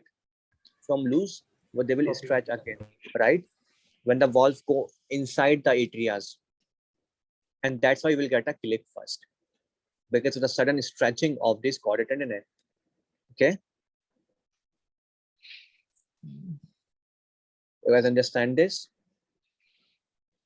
Yes. When my heart is in the dilated position, these chordae tendineae are very much stretched. As soon as the ventricles start constricting, what's gonna happen? This chordae tendineae will become very loose. And what's gonna happen? Because of their looseness, the valve will go inside the atria. And the valve, when go inside the atria, they will become stretchy again. And when they become very stretched, they will produce a click. From going loose position to the very stretched position, they will produce a click. This is known as the mid-systolic click because of a sudden stretching of the chordae tendineae. And like I told you, when a certain limit is reached for the contraction, and after that limit, this the prolapse of the mitral valve occur, because only after the limit, okay, your heart will lose so much volume that this choroid tendon will become very loose, okay, and that time the prolapse will occur. So in those conditions which makes the heart very dilated, they will resolve the murmur in the mitral valve prolapse. I can say that, right? Whenever I have a condition where my heart becomes very dilated, it will stress the choroid tendon, and as a result, the prolapse can be resolved, the murmur can be resolved. And all those conditions which decrease the heart volume, the blood inside the heart, they will cause the increased murmur in the mitral valve prolapse. Is that okay? Yes. Yeah, good. So again, just like the mitral regurgitation, you will get the murmur highest at the apex of the heart, okay, and it is loudest just before the S2. As you can see, this is the S2, and the murmur is loudest just before the S2. And what kind of conditions can cause a mitral valve prolapse? You guys already know Marfan syndrome, the Ulnar-Dellos syndrome, the Fragile X syndrome also.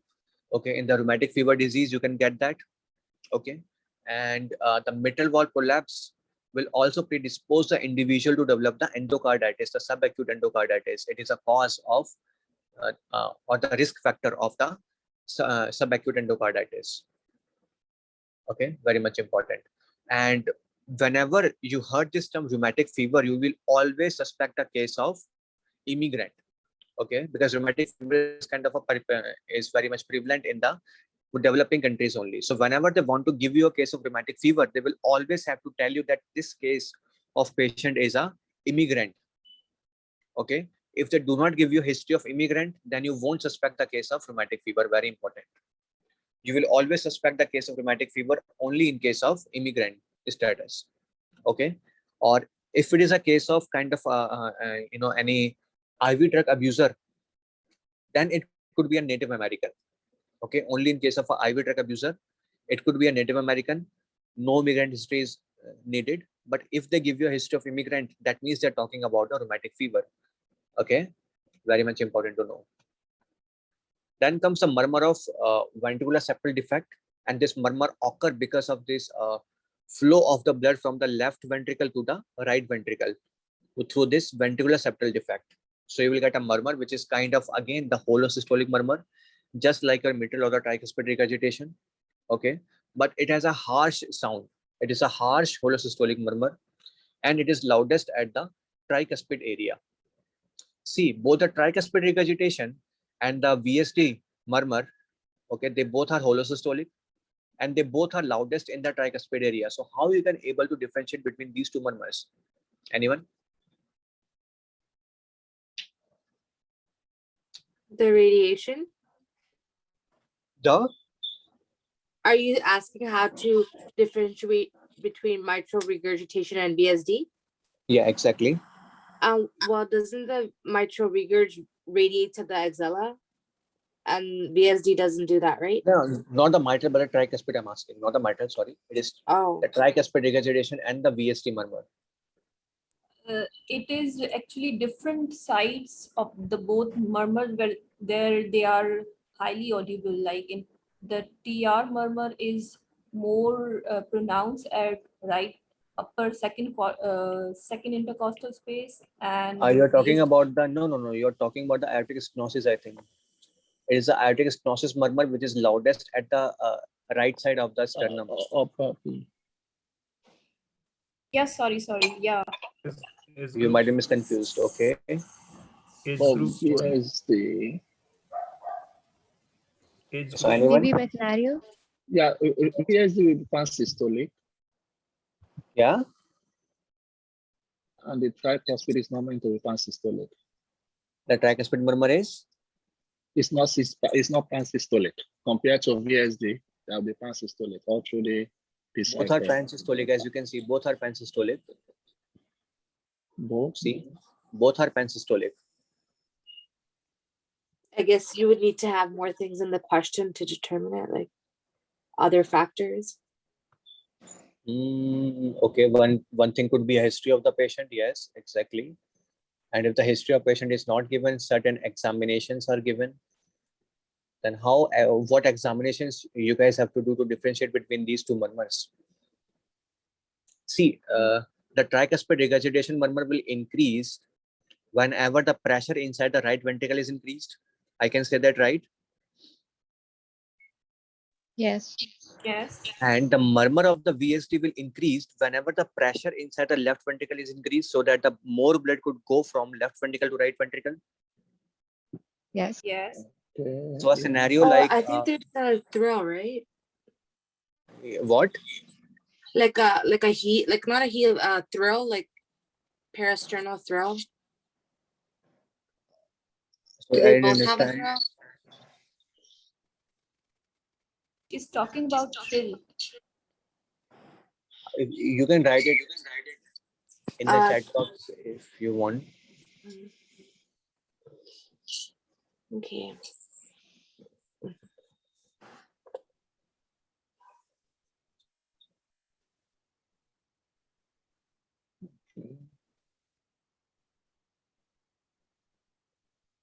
Parasternal thrill you're talking about. Okay. Sometimes they don't mention the parasternal thrill because it's kind of very hard to determine it, right?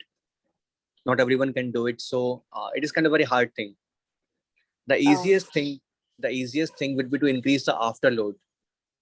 Okay. First, in case if you increase the afterload, like in case of when you ask the patient to make a fist, it will increase the afterload, right? So it will increase the pressure on the left side of the heart. So the murmur of the VSD could be increased, right? And all the conditions like the inspiration, for take an example, in case of an inspiration, the pressure inside the right side of the heart is increased, and as a result, the tricuspid regurgitation will be increased. But that's true. But in the hand grip maneuver for mitral regurg and VSD, they both increase with the maneuver. The mitral regurgitation and the VSD both would increase. I'm not with talking about the hand mitral, grip. I'm talking about the tricuspid regurgitation, not the mitral, but the tricuspid Okay. regurgitation, right? So that wouldn't increase, like In what you're asking, please repeat it again. so in the hand grip maneuver for like you know, Yeah. the different types of maneuver. In you're case of a saying- hand grip maneuver, the pressure on the left side of the heart will be increased, right? Yes, because of the increased afterload. Okay. Exactly. So because of that condition, the pressure in the left side is increased. So more blood can go from left side of the heart to right side of the heart. And you will get a more murmur in case of VSD.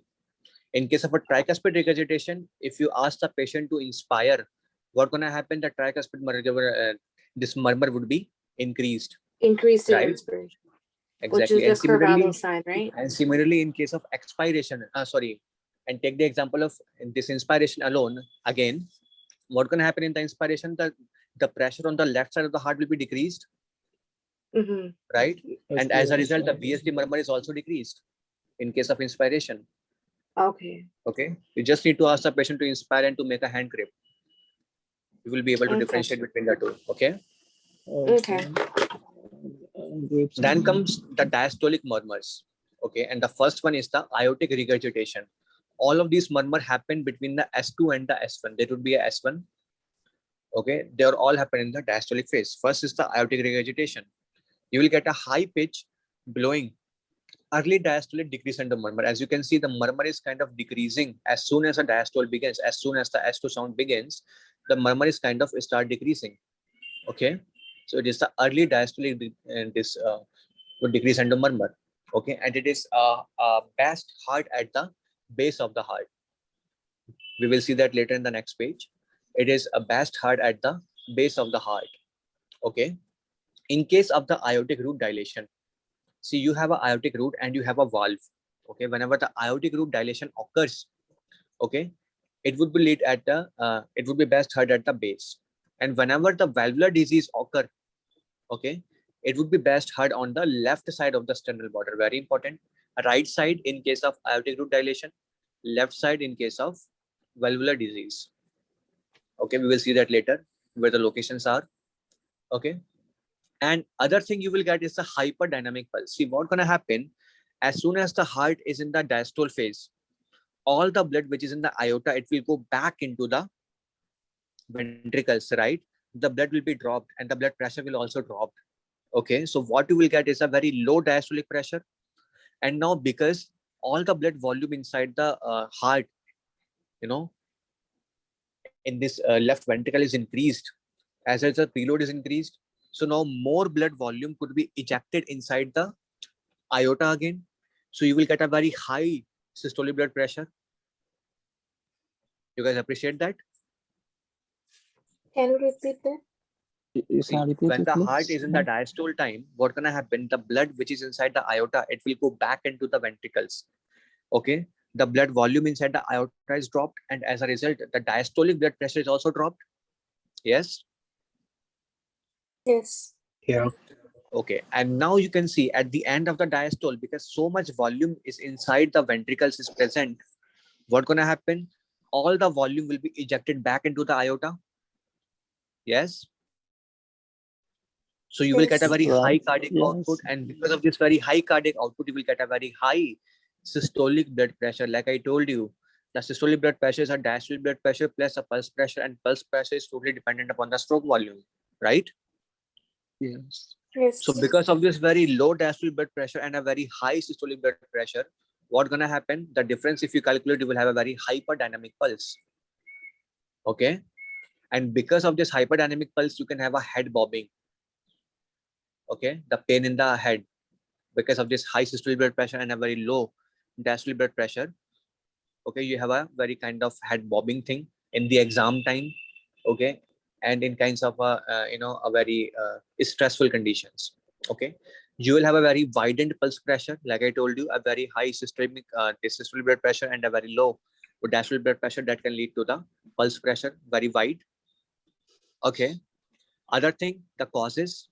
First one is the bicuspid aortic valve. See, the bicuspid aortic valve can lead to the aortic regurgitation.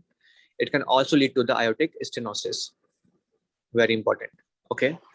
Second thing, the endocarditis. It can cause the aortic regurgitation. The aortic root dilation itself, in case of any aneurysm, in case of a syphilis, you can have a aortic root dilation. It can lead to the aortic regurgitation.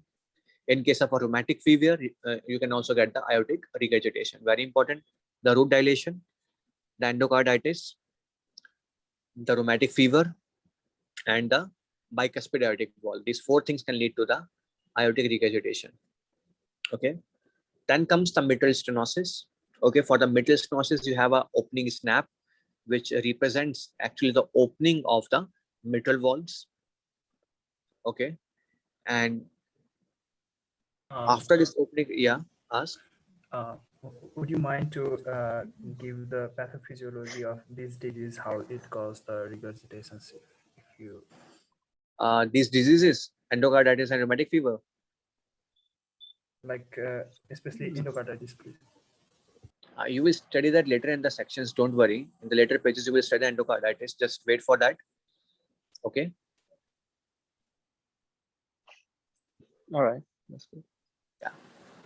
Okay. So the mitral stenosis. First, you have an opening snap, because as you can see, the pressure inside the mitral valve is so much. If you go back, the pressures inside the mitral valve, as you can see, is so much, right? So you will get a very early opening of the mitral valve, like I told you earlier. You will get a very early opening of the mitral valve, because as soon as the ventricular pressure dropped below the aortic pressure, the atrial pressure, the valves will open. Okay, and because the pressure is so high, and there would be a very full opening, a very a kind of very loud opening of the mitral valve is present, and this is known as the opening snap. Okay, a high frequency sound is generated at this opening snap. Okay, and after the opening snap, first you will get a decrescendo murmur, then you will get an increscendo murmur type. Okay, after the opening snap, you will get first a decrescendo type murmur, then you will get the increscendo type murmur.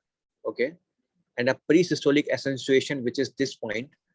This part is known as the pre-systolic accentuation. This would be present in case of mitral stenosis.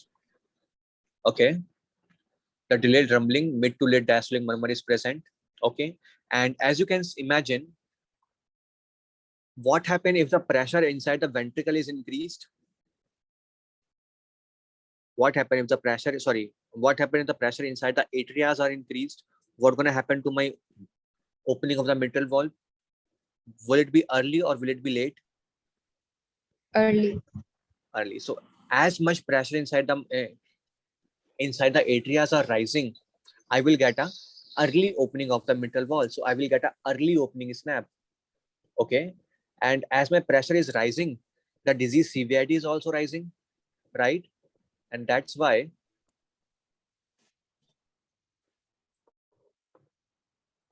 the first aid says, whenever the interval between the S2 and the opening snap is decreased, the severity of the disease will increase. Why? Because in the mitral, in the atrias, you are having a very high pressure, and because of that high pressure, you will get the early opening of the mitral valves. So early opening snap will be there. The time between the S2 and the opening snap will be less, and you will get a very increased severity. Okay, very much important. And the pressure of the left atrias in case of this mitral stenosis will be very much higher than the left ventricles when the heart is in the diastole. Okay, and the chronic rheumatic heart disease can cause the mitral stenosis. Okay, very important.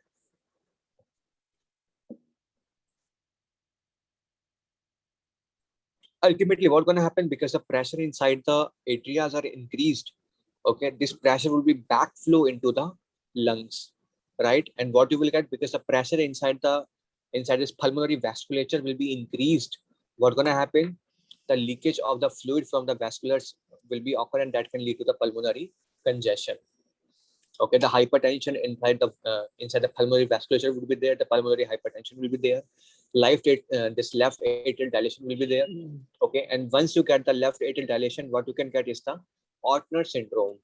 Very much important, like I told you, because this left atrium is just in the anterior to the esophagus and the left recurrent laryngeal nerve. The compression of the left recurrent laryngeal nerve can lead to the hoarseness, and the blockage or the compression of the esophagus can lead to the dysphagia, right? And second thing, whenever any kind of pathologic remodeling of the left atrium occur, any kind, like a dilation, like a hypertrophy, like an infarction, okay, whenever any kind of a pathologic remodeling of your heart occur, okay, it can lead to the fibrillations. Like in case of an atrium, it can lead to the atrial fibrillation. Very important. The mitral stenosis or a mitral regurgitation even, they both are a very common cause of atrial fibrillation. Okay, so Ortner syndrome and the atrial fibrillation, two important consequences. Then comes the patent ductus arteriosus. You will study that later again. In case of patent ductus arteriosus, you will get a continuous machine-like murmur, very easiest to remember. Whenever you get a continuous machine-like murmur, it will always going to be a case of patent ductus arteriosus. Okay, and yeah, I think that's it. It is mostly seen in the congenital rubella syndrome. Okay, and as soon as the baby born, okay, the the ductus arteriosus will take time to close, right? So it is kind of very much physiologic in the first week of the life. Okay, so as soon as the patient born, the baby is born, up to the first week, or I can say 3 or 4 days generally, okay, this PDA is normal, okay, because the ductus arteriosus takes time to close. Okay, that's about the patent ductus arteriosus. Okay, any doubt? Can you explain the tensing of caudate tendinae once more in mitral valve prolapse? See, I told you that in case of a mitral valve prolapse, what's going to happen is the caudate tendinae, they will become very loose. Okay, and because they're attached to the heart, if you dilate the heart, what's going to happen? If you dilate the heart, the caudate tendon, they will become very stretchy. Okay, and as a result, the prolapse of the mitral valve won't happen. See, the word prolapse is happening because the caudate tendon, they become very loose. Okay, so that the mitral valves, they will go back into the atrium all the way, right? If the caudate tendon, they will become stretched, what's going to happen? The prolapse won't occur, right? Okay. And if you dilate your heart, the caudate tendon will become very stretchy, and as a result, the prolapse won't occur. Okay, Okay. that is the reason Why I want to dilate your heart? To prevent the mitral valve collapse. Can you just zoom out at the page after? I just wanted to read the top thing. Where? Like at the top, if you could just zoom out a little bit so I can just read the top, if that's okay. This point? Yeah, The thank you. calcification part. I told you already that the macrophages will release the osteopoietin, and that will stimulate the fibroblasts to become the osteoblast-like cells. So we'll get the Okay. calcification of the valves. Okay. Okay, thank you. Okay.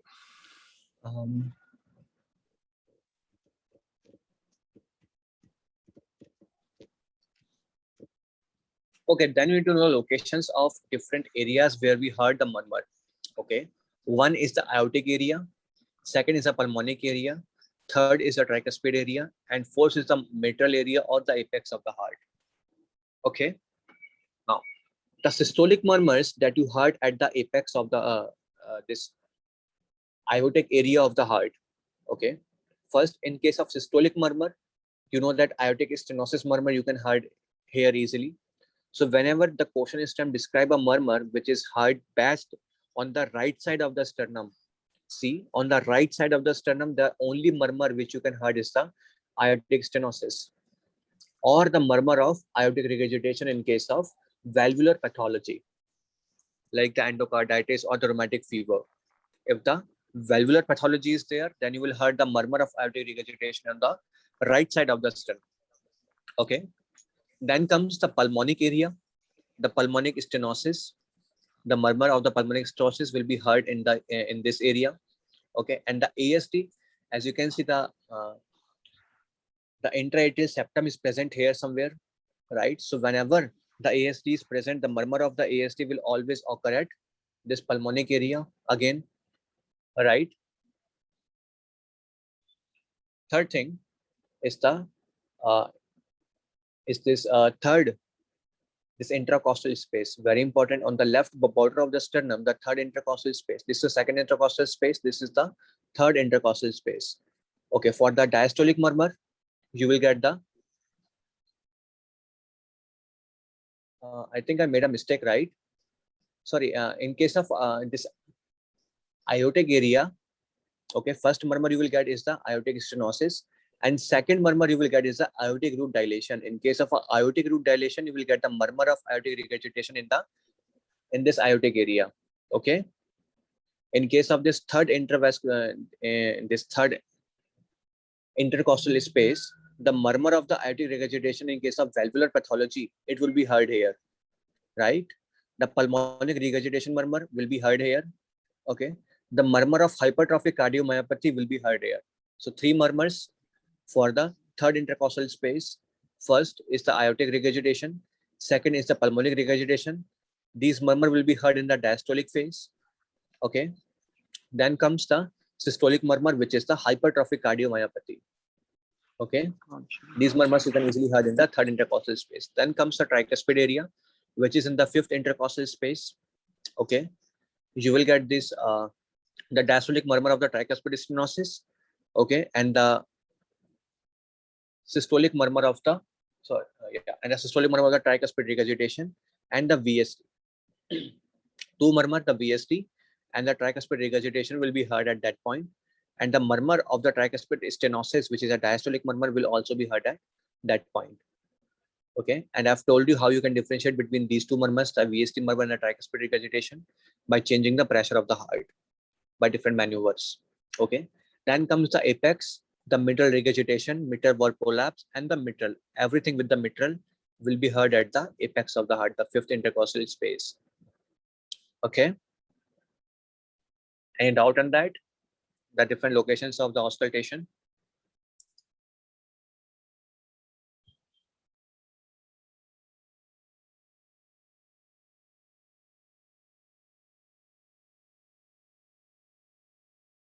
Anyone? No, we are good. Okay.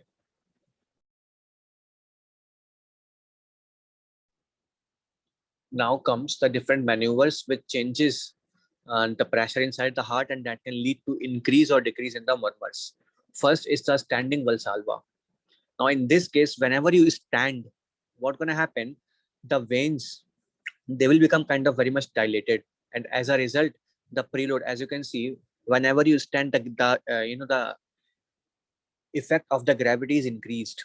Okay, and all the veins which are in your legs, okay, and especially in your foot, they will become kind of very much dilated, and as a result, the pooling of the blood will occur, and because of the pooling, the preload will be decreased.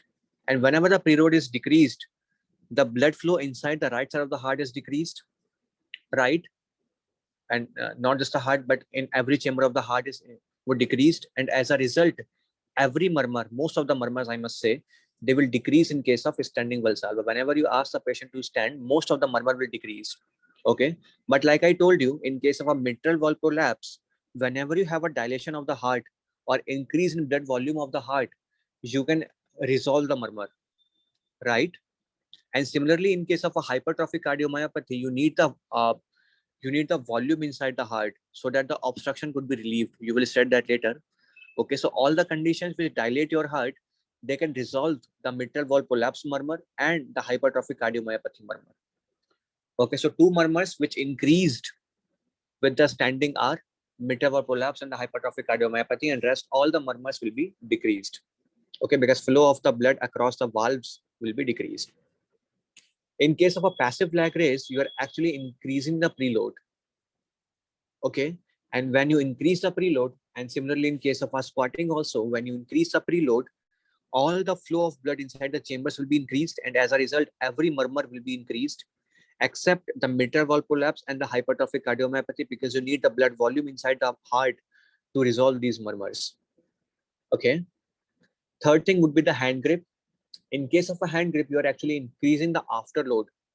And when you increase the afterload, the pressure on the left side of the heart will be increased. In the ventricle chamber, it would be increased.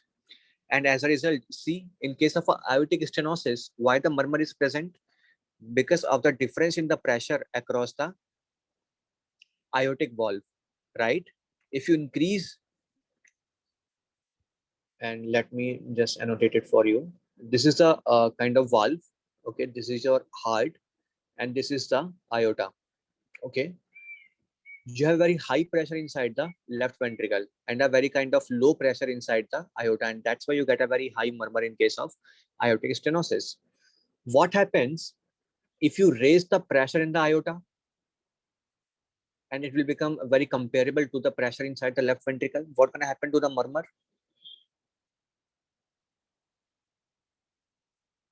Tell me. Decreases.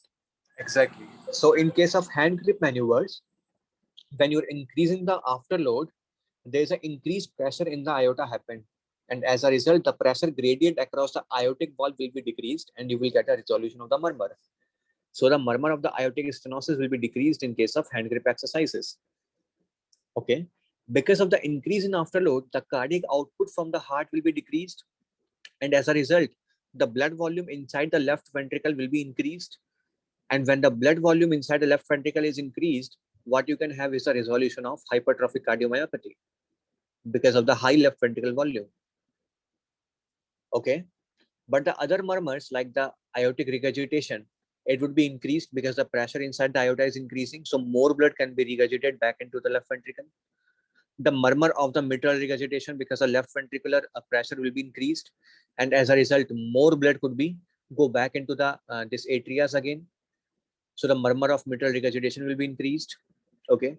The ventricular septal defect, like I told you, if you increase the left-sided pressure, the pressure of the left chamber is increased. What's gonna happen? More blood can be shunted into the right ventricle, so you will have an increased VST murmur. Okay. Then comes the inspiration. With the inspiration, the pressure on the right side of the heart will be increased, and the pressure on the left side of the heart will be decreased. So every murmur which is present in the right side of the heart, like the tricuspid regurgitation, okay, the pulmonic stenosis, the pulmonic regurgitation, they will be increased. But all the murmurs which are in the left side of the heart, right, the mitral, like this mitral regurgitation, the tricuspid regurgitation, and the other murmur also, they will be decreased. Okay. Very much important. Any doubt on this thing? On any maneuver? Any doubt?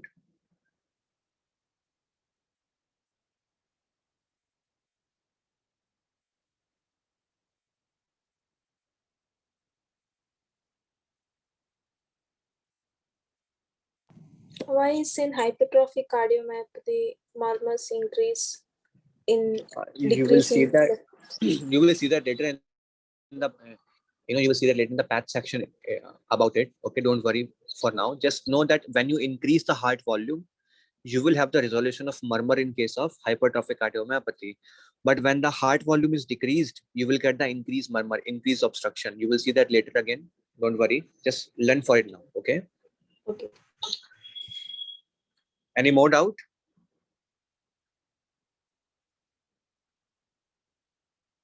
Anyone? Any more doubt? Why hand grip maneuver causes increase in MR murmur? Why the hand grip maneuver is causing increase in? Or mitral regurgitation? Because the Or pressure the inside the left ventricle is rising. The pressure inside the left ventricle is rising. Okay, because the afterload is rising. So all the pressure will be backflow inside the left ventricle. From the left ventricle, the pressure go back into the atrias. And when the blood, and this pressure backflow happen when the blood from the ventricle go back into the atria again. Right? That's why. First, you're increasing the pressure inside the aorta. Then you're increasing the pressure inside the ventricle. And when the pressure inside the ventricles are increased, the pressure will be backflow into the atrias and by the backflowing of the blood. That's why. Okay, thank you. Okay. And yeah, and most in case of a Valsalva maneuver, okay, the rectus abdominis muscle is involved, very much important. When you ask the patient to expire forcefully, okay, like in case of a Valsalva maneuver, the rectus abdominis muscle is involved. Very much important. Yeah, I think that's all on this page. One more thing we forgot, guys, is back in the pages in the embryology section, we have discussed on this page the formation of the heart, the separation of the chambers we have discussed, the separation of the ventricles we have discussed, what structures form which section of the heart we have discussed. Okay, but we have failed to discuss the circulation of the fetus, right? Yeah, both pages. We have forgot that. Okay, so we will discuss this now. The fetal circulation. Okay, so the fetal circulation actually starts from the placenta. Okay, the placenta is supplied by two arteries and one vein. Okay, the two arteries are the umbilical arteries and one vein is the umbilical vein. Okay, umbilical arteries are the branch of the internal iliac artery. Very important. Umbilical arteries are the branch of internal iliac artery and they carries the deoxygenated blood. Arteries carrying the deoxygenated blood to the placenta. From the placenta, it will draw the oxygen from the mother's blood. Okay, and the oxygenated blood will be carried by the umbilical vein. Okay, the umbilical vein, it will bypass the liver first. Okay, and how this thing can happen, how the bypassing of the liver can happen, it is by the ductus venosus. Okay, a kind of bypass tract in the veins, and that's why the venosus. Similar bypass tract is present in the artery, and where it is known as the ductus arteriosus. So in arteries, it is the ductus arteriosus. In veins, it is the ductus venosus. Okay, bypassing the heart, it will drain the blood in the inferior vena cava, and the inferior vena cava was also carrying the deoxygenated blood. Okay, and now the blood is kind of because this blood is kind of fully oxygenated, it will mix with the deoxygenated blood. It will become slightly deoxygenated. Okay, the blood will reach to the right atrium as usual. Okay, and from there the superior vena cava also drain the deoxygenated blood into the right atrium. The mixing of the blood will occur. Okay, some of the blood will go through this foramen ovale, and like I told you, it is a one-way valve only. It will allow the movement of blood from right atrium to left atrium. From left atrium, the blood will go to the aorta, as you can see. But because, yeah, it will go to the aorta. Now, in the right ventricle, the blood from the right atrium reaches the right ventricle. It will enter the pulmonic arteries. Okay. From pulmonic arteries, the blood should go to the lungs. But now the fetal lungs are kindly filled of this fluid only. Okay. And they have a very high resistance. Okay. So the blood cannot go to the lungs. What's going to happen? You have a bypass tract available, which is known as the ductus arteriosus. Because the pressure is high in the pulmonic arteries and low in the aorta, okay, all the blood from the this pulmonic artery will be enter into the aorta. And know the location of this ductus arteriosus. It is after the subclavian artery. This is the left subclavian artery. The location of ductus arteriosus is after the subclavian artery. Okay, very important. Now, after entering the blood into the aorta, it will finally reach to the organs by the arterioles and the capillaries. So if the step one asks you what is the highest amount of, where is the highest amount of oxygen present in the fetal circulation, it would be in the umbilical vein. Okay. After the umbilical vein, it would be in the inferior vena cava. After the inferior vena cava, it would be in the right atrium. After the right atrium, it would be in this part, the ductus arteriosus. Okay. So sequence: highest in the umbilical vein, then in the inferior vena cava, then in the right atrium, then in the ductus arteriosus. Lowest amount of oxygen is present in this aorta part. Okay. Now, when the birth of the fetus occur, what's gonna happen? As soon as the birth occur, the lungs will be start functioning. Okay, and as a result, the resistance of the resistance of this pulmonary circulation will be very much dropped. Okay, and now you have the placenta here, and please note the placenta actually provides a very low resistance circulation because they have very much high sinusoids and a highly compliant area is there inside the placenta. So this placenta actually reduces the resistance of the systemic circulation. Okay, as soon as the placenta was there, as long as the placenta was there, the resistance of the systemic circulation was very much low, and the resistance of the pulmonary circulation was very much high, and it is because of the lungs, right? After the birth, when the lungs start functioning and the placenta is cut off, what's going to happen? The resistance of the systemic circulation will be raised, okay, and the resistance of this pulmonic circulation will be fall down, and as a result, the reversal of the shunt will occur. The shunt, which were transferring the blood from this from the pulmonary circulation to the systemic circulation, now the blood is going to transfer from the systemic circulation to the pulmonic circulation. Okay, the reversal of the shunt will occur. Okay, now soon after the birth, because of an increased pressure in the left side of the heart and a drop in the pressure in the right side of the heart, this foramen ovale will be force closed because of the fusion of the septum primum and the septum secundum. Okay, foramen ovale is now closed and it is known as the fossa ovalis. Second thing, the reversal of the shunt is occur in case of ductus arteriosus, right? Soon after the birth, after 3 to 4 days later, what's going to happen? The drop in the in the prostaglandins, and specifically the prostaglandin E2 or E1, sorry, the drop in the prostaglandin E1 will occur. First thing, and second thing, the oxygenation in the left side of the heart will be increased. Because of increased oxygenation in the left side of the heart and the drop in the prostaglandins, you will see a closure of the ductus arteriosus. It happens after 3 days. Okay, increase in the oxygen saturation and decrease in the prostaglandins from the placenta separation, you can see a closure of the ductus arteriosus, and it occurs after 3 days of the birth. Okay, so whenever you give a patient any antiprostaglandin drug like NSAID, okay, for example, indomethacin, okay, it will help closing the ductus arteriosus because indomethacin can decrease the prostaglandins, right? And it is also not advised for a pregnant female, to take the NSAIDs because if she takes the NSAIDs, then it can decrease the prostaglandins in the circulation, and that can lead to the early closure of the this ductus arteriosus. Okay, and what you can give patient to maintain the ductus arteriosus, you can give the patient prostaglandin E2 analogs, which is the L-prostadil. Very important to know. The prostaglandin E2 analogs will help maintaining the patent ductus arteriosus, and the drug name is L-prostadil. Okay. Any doubt on this circulation? No. Okay.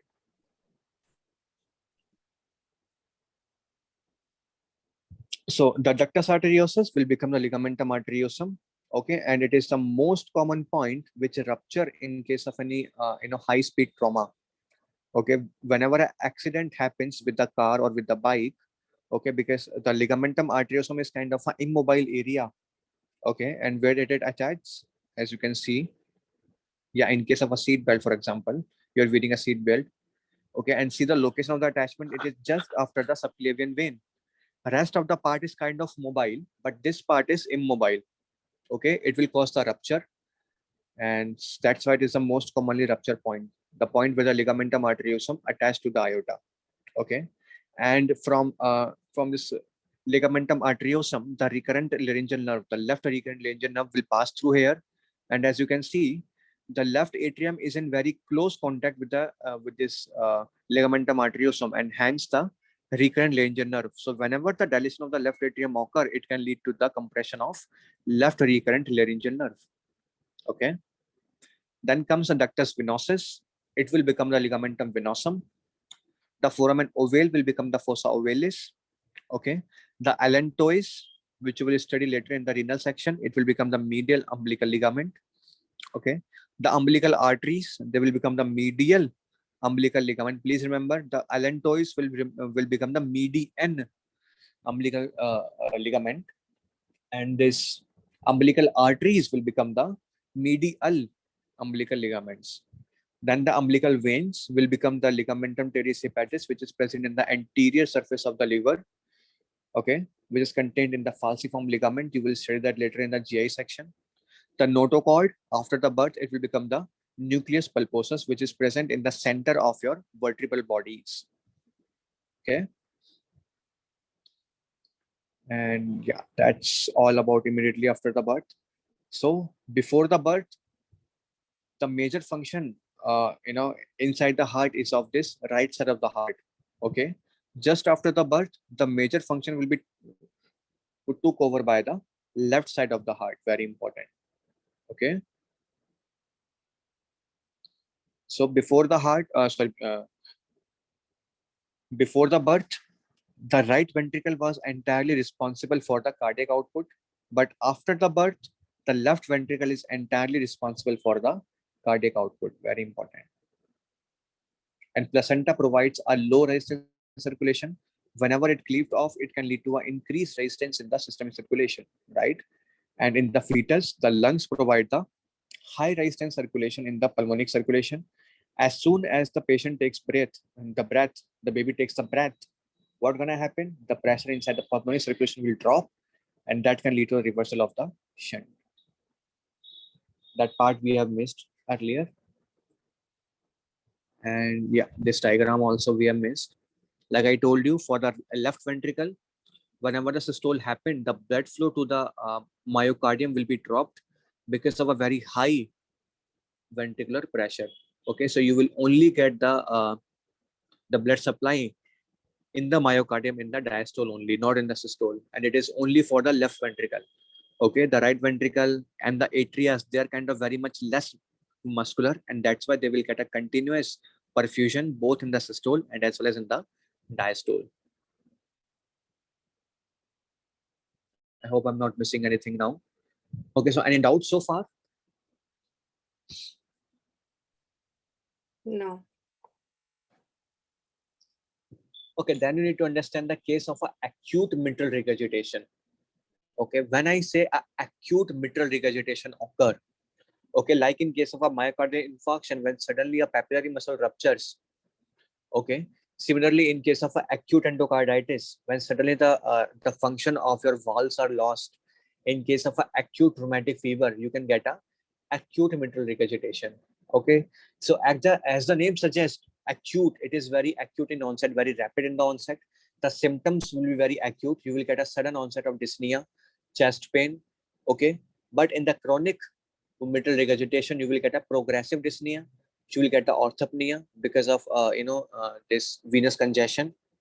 Okay, and the pulmonary edema, you will get the orthopnea in case of this chronic mitral regurgitation. But in case of acute mitral regurgitation, you will get a sudden onset of dyspnea and chest pain. What are the physiological changes will be present in the heart? See, because your valves are now completely damaged and very suddenly this thing occur, okay, what gonna happen? There will be a slightly increased in the preload. Why? Firstly, because of the normal venous return, and second, because of the regurgitant blood volume. You will have an increase in the preload. Okay. Second thing, most of the blood will be gonna go back in the left atrium. Most of the blood. Okay. And some of the blood will go into the aorta. As a result, the afterload will be decreased very much. Okay. Third thing, because of a decrease in the afterload and increase in the preload, you will have a very high ejection fraction. Very important, because of a so much decrease in the afterload and a slight increase in the preload, you will have a very high ejection fraction.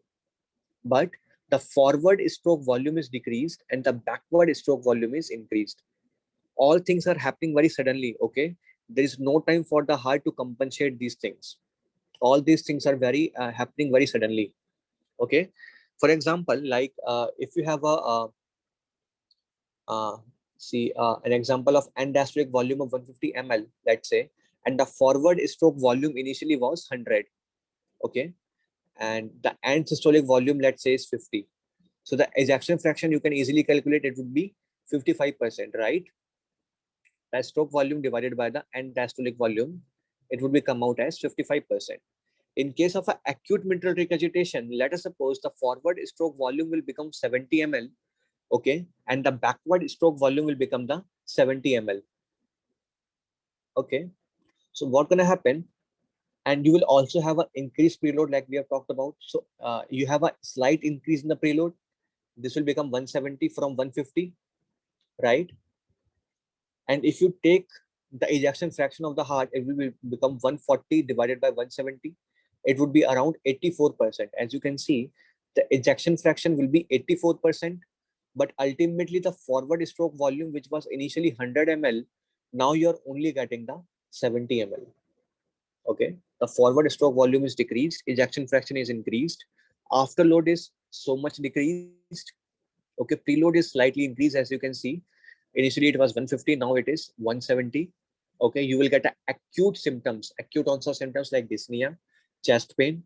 Okay, very much important. And the patient must have a history of acute endocarditis or an acute this myocardial infarction or the acute rheumatic fever. Please remember these things. And other most important thing, the contractility will remain same. Okay, and this increase in the ejection fraction is due to the decrease in afterload only. Any doubt on the acute mitral regurgitation? Why would afterload decrease? See, look from the perspective of the ventricles. Ventricles just need to eject the blood. And that thing we are saying afterload, afterload, and afterload, these are for the ventricles. They are for the ventricles only, right? Doesn't matter where the ventricles are pumping the blood. Okay, whether in the aorta or whether in the atria, right? They're just ejecting the blood, and that is the important thing for ventricles. They have a ejection fraction, and that ejection is because, it doesn't matter where they're ejecting, right? And because, as you can see, the pressure inside the atrias are like 5 to 10 mm of Hg only. The pressure is so much low inside them, and that's why the afterload is very much low in case of mitral regurgitation. Okay. If you look from the ventricles, they're pumping blood here and they're pumping also blood here, right? If I zoom, they're pumping blood here back in the atrias, and they're pumping this blood in the this aorta also. Okay, but they're pumping. This is an important thing for the ventricles. They're ejecting the blood, right? So we cannot say that the ejection fraction is decreased or the ejection of the cardiac output is decreased. The cardiac output is very much increased. As you can see, initially it was just 100, but now it is 140, the cardiac output. Okay, but it is because of this backward flow of the this blood. Okay, and because all of these things are connected to the pulmonary circulation, you will get a very low this resistance and a fall in the TPR also, right? The fall in the afterload. Yeah, okay. Any more doubt on the acute mitral regurgitation? No? No. Okay, so we will take a short break and we will start at 8 o'clock. Okay, or the 10 minutes after that. Okay, a short break Okay. of 5 minutes, we will start again. Whenever the action potential is generated from the SA node or the impulse is generated from the SA node, it will travel all the way to the AV node, then to the Purkinje fibers, okay, then from the right bundle, left bundle, okay, and ultimately it will reach to the myocardial cells.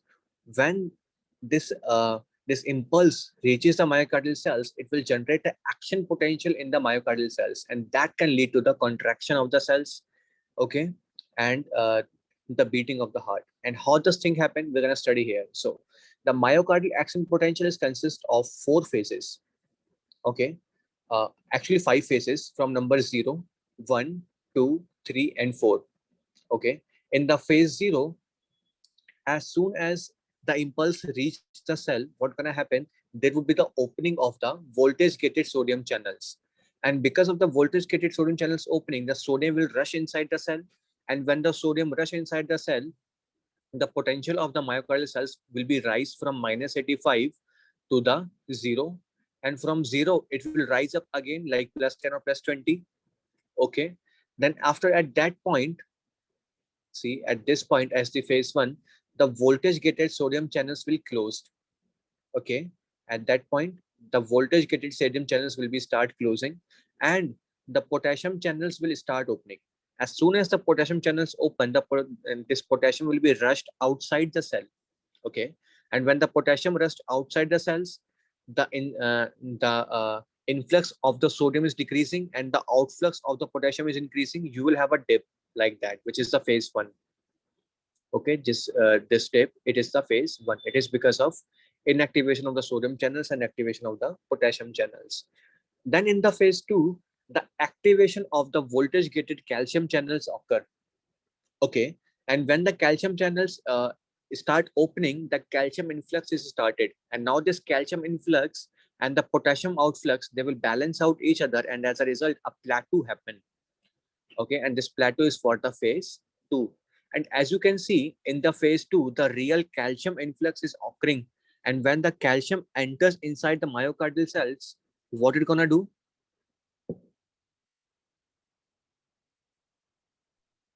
Please tell me what it gonna do when the calcium influxed inside the cell? Contraction. So So the real contraction repolarize. of the cardiomyocytes, it will happen in the phase 2. Induce calcium release. Please Something repeat it wrong with again. your mic. I think I just lost my connection. Please repeat it again.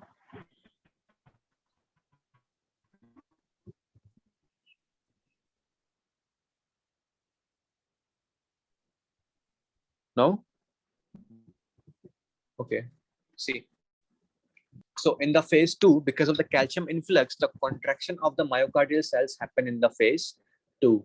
Very important. Okay. Then comes the phase 3, when the calcium channels start closing, okay, and more potassium channels are opening, okay. And even in that phase 3, the sodium channels will be still inactivating, okay. Slight of the sodium channels are still activated in the phase 3, okay. They will start this inactivation in the phase 1, and they will end at the end of phase 4, okay. So in the phase 3, the majorly the potassium channels are opened, and as a result, all of the potassium will be start getting out of the cell, and as a result, you will see the phase 3, the drop of the potential, okay. And ultimately, what's gonna happen? This potential will be reached again back to the minus 85 millivolt, and at that time, all of the channels are closed, okay. But in this phase 4, the sodium potassium pumps will be there inside the cell. So these pumps will be activated. The potassium will be rushing outside the, this potassium will be rushing inside the cell, and the sodium will be throwing out of the cell because of these pumps. And this is for the phase 2, the resting phase. Again, when the SNO generator impulse, the same cycle will repeat. Okay, and again the same things will be happen. Okay, very important to know. Other things, in contrast to the skeletal muscles, the cardiac myocytes have uh, an uh, an extra channel, which is the sodium calcium channels. Very important. See, like I've already discussed it, we have, this is your cell. Okay, they have two type of channels. One is the sodium potassium channels, which is generally present in every cell. Okay, these cardiomyocytes, they have an extra set of channels also, which is the sodium calcium channels. So what is the function of the sodium potassium channels? They will cause an influx of the this potassium into them. Okay, and they will cause the outflux of the sodium from the cell. Okay, the function of the sodium calcium channel is to cause the influx of the sodium inside the cell. Okay, and the outflux of the calcium from the cell. Okay, so this is one way by which cell can decrease the calcium concentration inside the cell, and as a result the relaxation can begin. Okay, because you know that calcium need to be separated from the troponin in order to get the relaxation, right? So this is the one way. Second way, again, they have just like the skeletal muscles, the cardiomyocytes also have the endoplasmic reticulum, which will store the calcium. Okay, so two things for this calcium inside the cardiomyocytes. One is the sodium calcium pump, and second is the endoplasmic reticulum, which stores the calcium. Both of these things can lead to a decrease in the cytoplasmic calcium level inside the cell. Okay. Other thing, which is different in the cardiomyocytes from the this skeletal muscle action potential, is the plateau phase. Generally, in case of the skeletal muscle action potential or any other action potential, you will have a upstroke, then you will have a downstroke. No plateau phase will be there, but the plateau phase will be there in the cardiomyocytes. Okay. Now, if you guys remember that different cardiomyocytes are connected to each other, just like any other cell, by some kind of proteins. If anyone remember what proteins they are? Connexons. Yeah, exactly, the connexons or the gap junctions, right? And through these gap junctions, the cells can communicate from each other. Okay, the transfer of the ions can happen from cell to cell.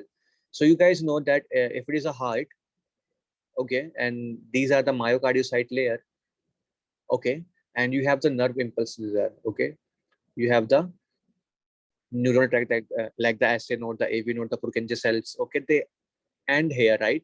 They do not go all the way into the myocardial cells, right? But what happens as soon as the action potential generated in these cells, okay, the myocardiocytes in near the tract, okay, what gonna happen? They will transfer the ions to other cells, and similarly these cells will transfer the ion to the other cells, and as a result the generation of impulses can happen in all of the myocardial cell layer, in all of the myocardiocyte layer, and as a result all the myocardiocytes can contract at the same time. And like I told you, for a coordinated movement or a coordinated contraction, you always need the gap junction. If you guys remember from the biochemistry reaction lectures, okay, you need the gap junctions to communicate in order to cause a coordinated movement or a coordinated contraction. Okay, so cardiomyocytes are connected by the gap junctions, so that the transfer of the ions can happen, and so that the the myocytes can be electrically coupled to each other. Okay, because the fibers, the Purkinje fibers, will be ended only at a very initial part of this muscle layer. Okay, so impulses or the signals need to transmit to other cells also, and it is by the gap junctions. Okay, gap junctions are not present in the skeletal muscles. They have a special tubules, if anyone know the name.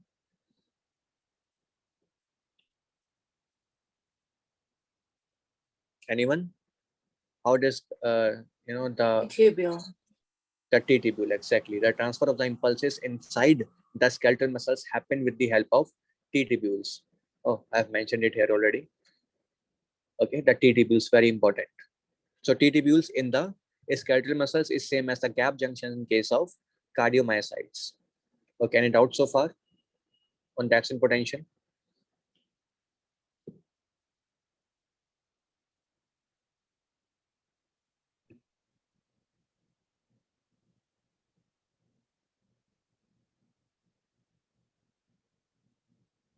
Anyone? No. Okay. And one more thing, these are only the myocardial cells action potential, not the SC node or the AV node. Okay, just the cardiomyocytes only. Okay. Yeah, that would be all. Then we will try to link this action potential with the ECG also in the later part. Okay.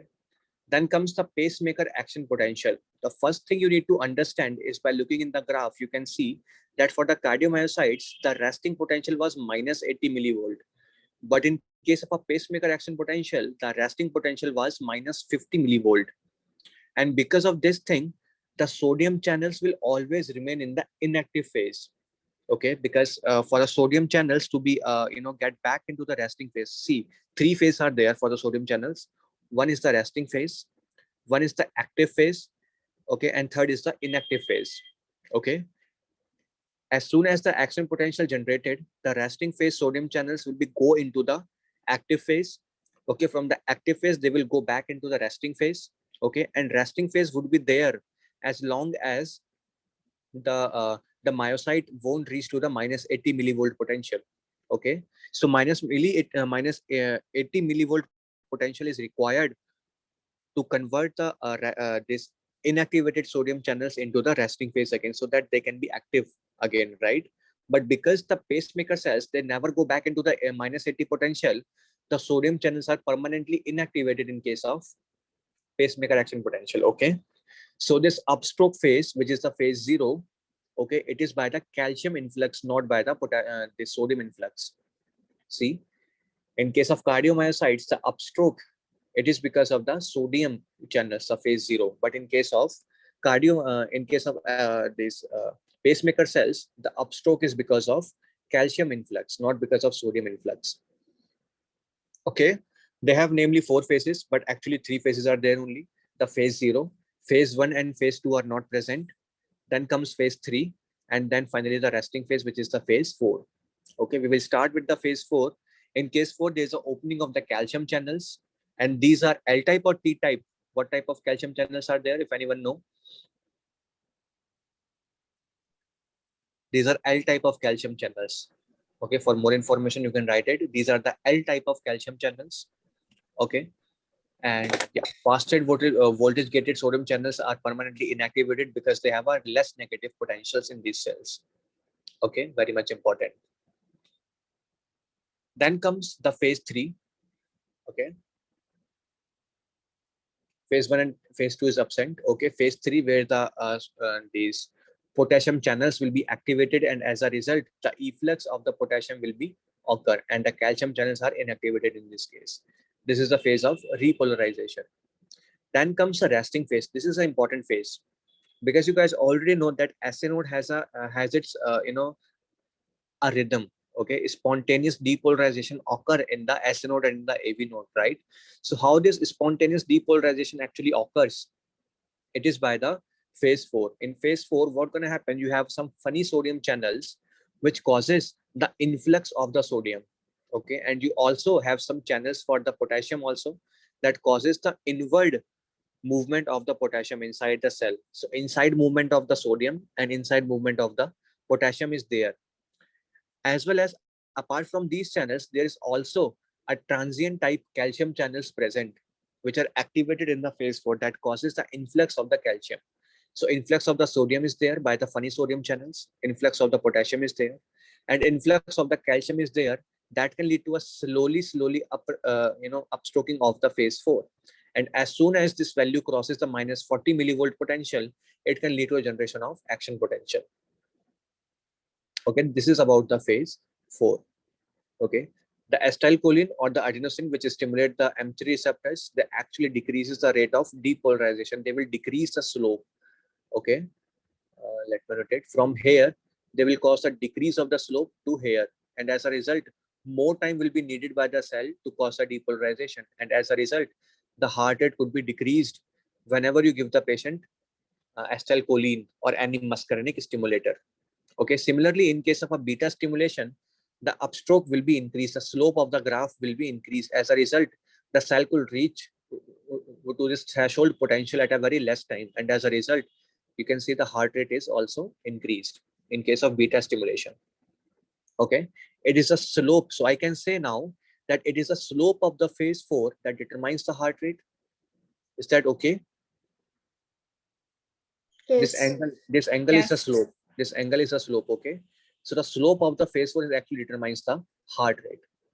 Okay, whenever sympathetic stimulation occur, it can lead to the opening of the channels, and as a result, heart rate would be increased. Okay, then there are certain drugs which inhibits these funny sodium channels. If anyone know the name,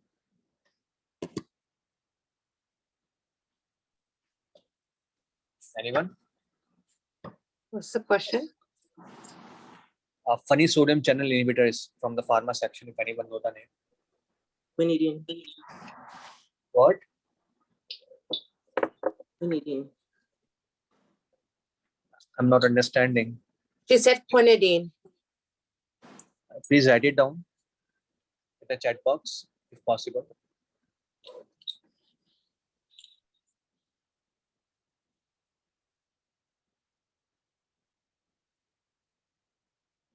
Name of the drug.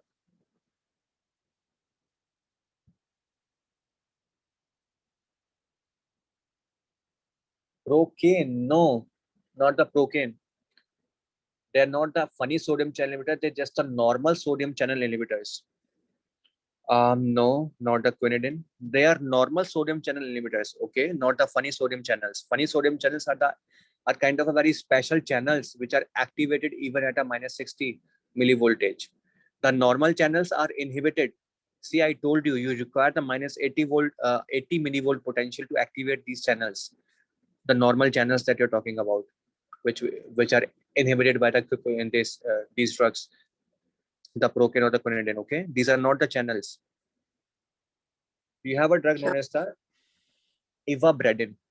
Please note it down. You have a drug known as the ivabradine, which inhibits selectively these channels, the funny sodium channels, and as a result, they can decrease the heart rate. Know the drug name ivabradine, very important.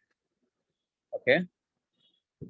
And adenosine ACH, they will also activate the potassium channels, so Can you that you can spell have, that? yeah.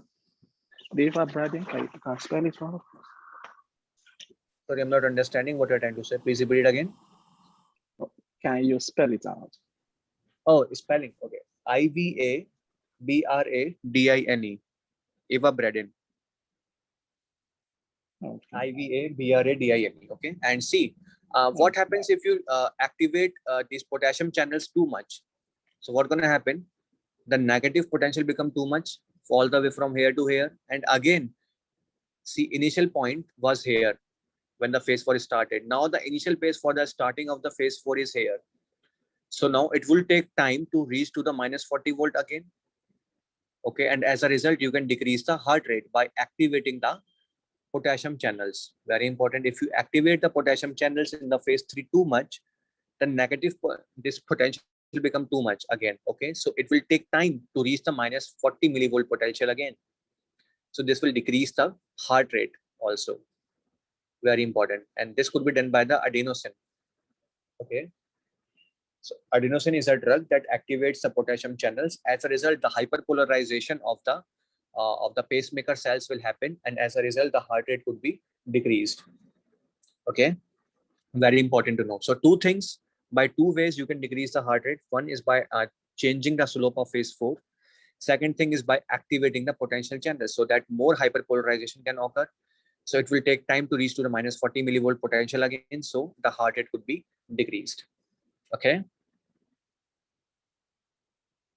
That about the pacemaker action potential. Any doubts so far? Can you repeat the type of sodium channels? Active, resting. Can I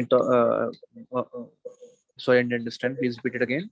The type, the phases of sodium channels: active, resting, and inactive. How See, does it change?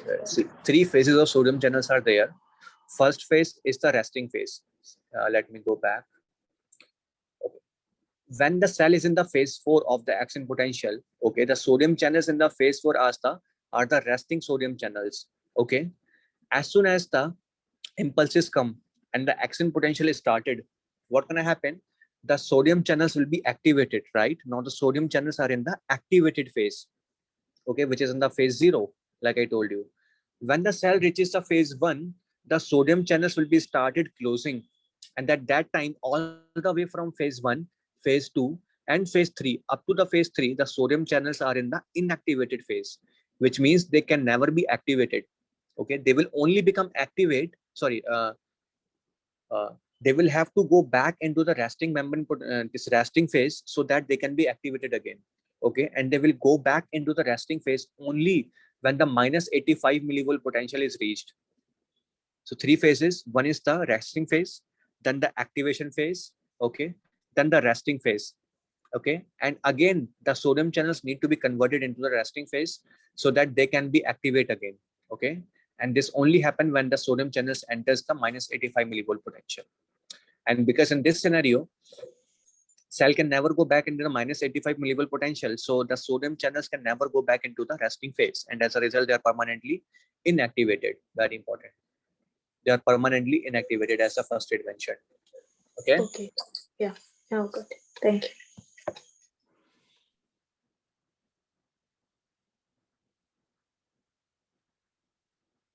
Just give me a second.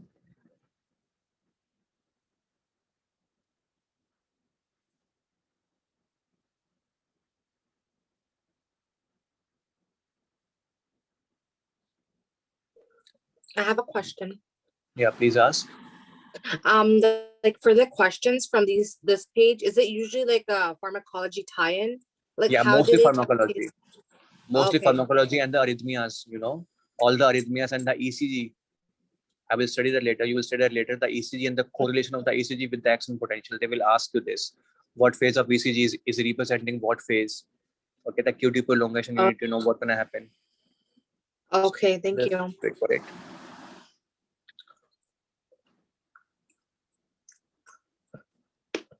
So now the ECG, electrocardiogram. See, the transfer of the nerve impulses from the SA node and to the myocyte. How is it going to happen? Okay, so SA node, like we have discussed previously, they will generate the impulses. Okay, they have a specific rhythm. Okay, the impulses from the SA node, they will transfer to the atrias. Okay, and it is by the Bachmann bundle. Okay, by the transfer of the impulses to the atrias will contract first. Okay, then the impulses reaches the AV node. Okay, at the AV node, the delaying of the impulses occur, so that when the atrias will be contracted and be in the relaxation phase, the impulses from the AV node can reach to the bundle of His. Okay, from the bundle of His, the impulses reach to the right bundle branch and the left bundle branch. Okay, from right and left bundle branch, they will reach to the Purkinje fibers finally, and Purkinje fibers are directly supplying the myocardiocytes. From the myocardiocytes, between each myocardiocytes, the transfer of impulses will happen through the gap junctions, if you remember. So SA node, then AV node, then bundle of His, then right and left bundle, and finally the Purkinje fibers. That's how the transfer of impulses happen from SA node to the myocardiocytes. And please note that in each part of this path, okay, every cell that you encounter in this part, the SA node, AV node, bundle of His, right bundle, left bundle, and the Purkinje fibers, they all have the ability to generate the action potential by itself, by themselves. Just like the SA node, AV node can generate the action potential. Okay, the bundle of His can generate the action potential. The right bundle, left bundle can generate the action potential, and the Purkinje fibers can also generate the action potential. But the SA node has the highest rate, and that's why it will always over dominate all these cells. In a scenario where the SA node is lost, the AV node has to take the function. Okay, like initially the SA node will generate the beats at a 72 per minute, for example, right? And the AV node, they generate the beat only for like 30 or 40 per minute. Okay, the bundle of His, they will generate the beat at like 20 per minutes.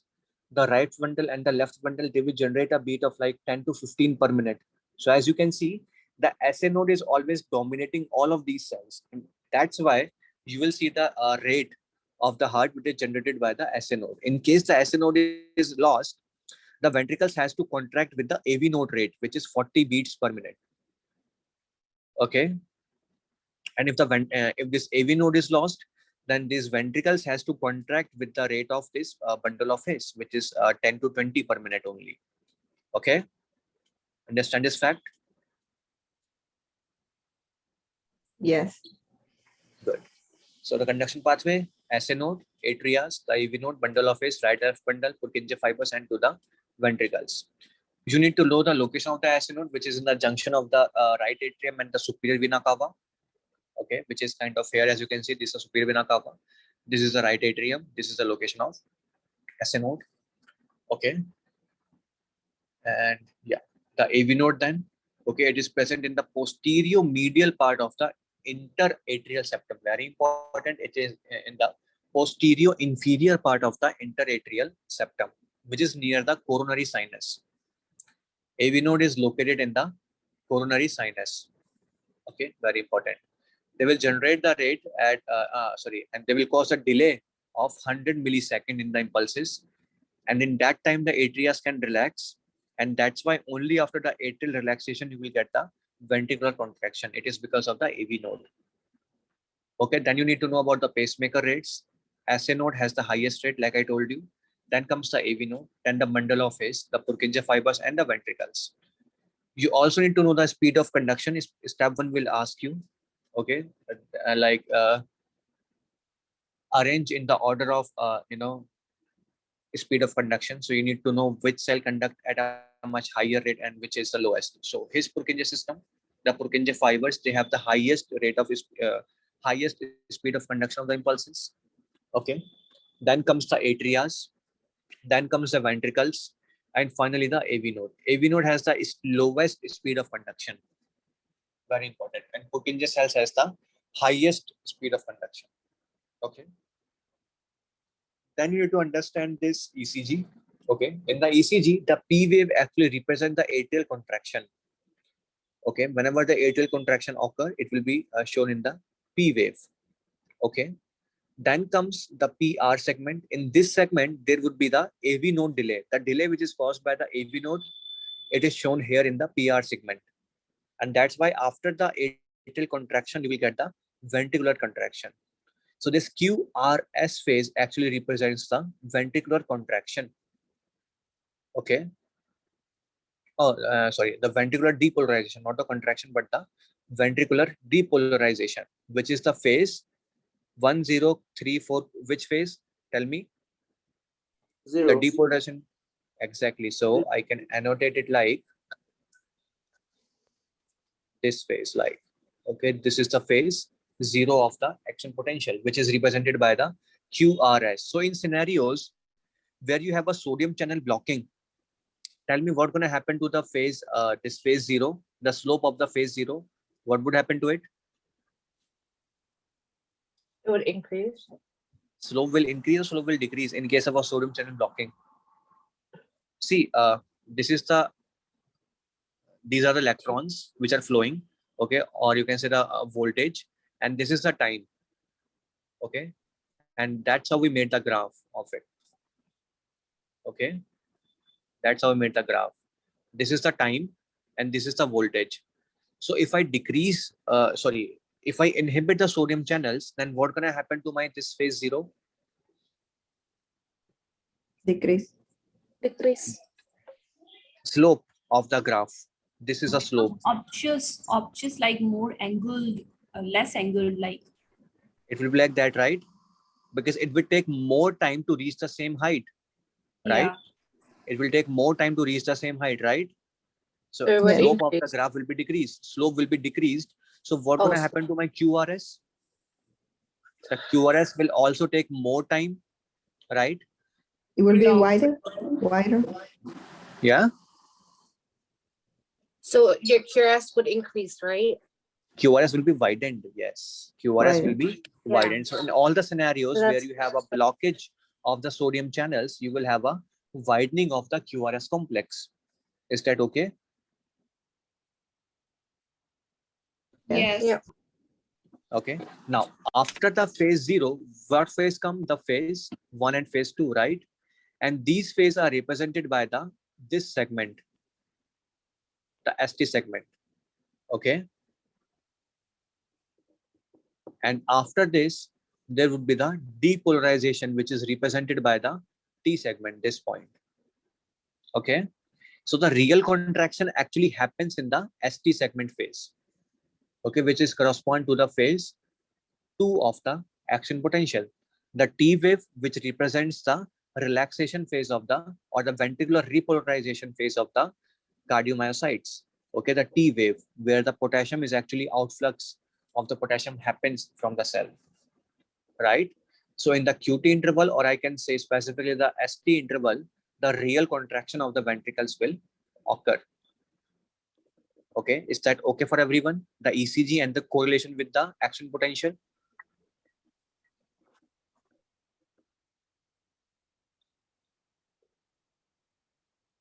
Can you repeat it? See, you have a P wave, okay, which represents the atrial depolarization or the atrial contraction. Okay, then comes a PR segment, which represents the AV node delay. Remember the delayed, the 100 millisecond delay, which is caused by the AV node. Okay, so that there will be a difference in the atrial contraction and the ventricular contraction. This is represented by this PR segment, which is here, right? Then comes the QRS segment, which represents the ventricular depolarization, which means the phase 0 of the action potential. Okay, it is represented by the QRS complex. Okay, then comes this ST segment, okay, which represents the phase 2 of the action potential, which means in this ST segment, the real contraction of the cardiomyocytes occur. Okay. Yes. Yes. Yes. And then comes the T wave. This T wave actually represents the efflux of the potassium, which means the ventricular repolarization. Efflux of the potassium occur. That means this would be the phase 3. Yes. Yes. Okay. And you must also remember, know one thing about the J point. Very important, the J point. When you say the patient is having a ST segment elevation or the ST segment depression, what does it mean by that? The ST segment elevation or the or this ST segment depression. In case of ST segment elevation, the J point actually raised upwards. Okay, and as a result, you will get this kind of a graph. You will have this kind. See the ST segment elevation. Okay, the J point actually shifted upwards. Okay, similarly, in case of a ST segment depression, the J point will be shifted downwards. Okay, and you will have some something like this type here. So you will always have to compare this PR segment along with the J point. If you feel that the J point is much higher than the PR segment, that means it is a ST segment elevation. And if you feel that the J point is below the PR segment, that means it is a ST segment depression. Very important thing to remember. Okay. Yes. Yes. Okay. Now, other important thing, which is the QT segment prolongation. When you can get a QT segment prolongation, see, it is represented by this phase 2 and the phase 3. If you guys remember, this is the phase 2 and this is the phase 3. They are actually responsible for the QT segments completely, right? Yeah. Yes. Okay. So in the scenarios where you have loss of the potassium pumps or these channels, what's gonna happen? The efflux of the potassium will be less, and as a result, this thing will become very much wide. Okay, the T wave which should be ended here, it's gonna end like here, like this. So what you will get is the QT segment prolongation. Am I right? Yeah. Yes. So every drug which can block the potassium channels, they can cause the prolonged repolarization, and as a result, the QT prolongation. Okay, and any drug also again which can inhibit the these calcium channels, sometimes they can also cause the QT prolongation. Not every time, but sometimes, because they have a very minor effect on it, right? So these drugs can also cause the QT prolongation. Okay, and So similarly, because Yeah. So I have a question. So hypercalcemia would shorten it. In So if you have hypercalcemia, right, it would yes. shorten the QT, and if you have hypo, it would Kalemia. prolong it. Yeah, exactly. Because if you have a hypokalemia, then influx of the calcium will be less. And if the influx of the calcium is less, then this phase 2 will be prolonged. And what you will get is the QT prolongation. Similarly, if you have a hypokalemia, okay, you can get a QT prolongation, right? Yeah. And one more thing, the magnesium. If you have a hypomagnesemia, it can also lead to QT prolongation. So 3 things: hypocalcemia, hypomagnesemia, and the hypokalemia. All of these things can lead to the QT prolongation. And I hope you understand why this is a scenario, right? Is that okay? Yeah. And one more thing, when you have a T wave inversion, whenever you see a T wave inversion, that means the patient is having an acute myocardial infarction. Okay. The first sign of the acute myocardial infarction is the T wave inversion. After the T wave inversion, the ST segment elevation or depression will occur. Okay. And after the ST segment elevation or depression, you will have a pathological Q waves. So first thing, which is the T wave, the changes in the T wave occur, then in the ST segment, and finally in the Q waves. Okay. So whenever you want to diagnose a case of chronic MI, a previous MI attack, if it is present, then T wave is normal, ST segment is normal, but the Q wave will be pathologic, very much depressed. You will see the Q wave. Okay. These Q waves are the sign of the previous myocardial infarction. And whenever you have a T wave inversion or a ST segment elevation or depression, you will have an acute myocardial infarction. Okay. These are the important facts. And yeah, in case of a hypokalemia, you will also get the U wave, which is a pathological wave. It happens after the T wave. Okay, you will get a U wave in case of hypokalemia. In case of a hyperkalemia, you will get a prominent T wave. Very important. In case of a hyperkalemia, you will get a prominent T wave.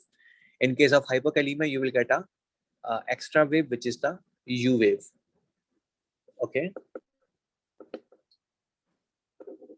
And yeah, I think that's about it. Okay, any doubt on this electrocardiogram?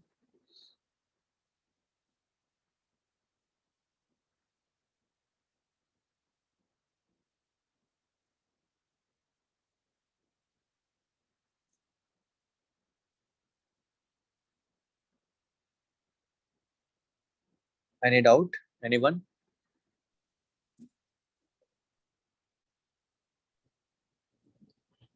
No, me. I'm not getting how does hypocalcemia prolongs QT interval. Like for the See. plateau, you need calcium, right? In the For? environment. For contraction, you need calcium, you're saying? No, I'm saying for the plateau phase of Yeah. cardiac myocyte action potential, you Yes. need calcium, right? Yes. When the calcium in the ECF is low, Yes. uh, wouldn't it be like low calcium in the cardiac myocyte? So plateau would be decreased, I think. See, there would be a certain amount of calcium must be present in the inside the cell, so that this phase 2 can be over. Okay, a certain amount of calcium must be inside the cell, must be influx inside the cell, right? Yeah, agree. In case where the hypocalcemia occur, the calcium is not present in the extracellular fluid. Okay. Yeah. So less calcium will be entered inside the cell, but you need a certain amount of calcium must be present so that the phase 2 could be over, right? Yeah. So Yeah. slow influx of the calcium will occur. Okay. And because of this slow influx, the phase 2 will take time to over. Isn't it because of entry of calcium, continuous entry of calcium, right? Where continuous entry of calcium? In the cardiac myocytes. Yes.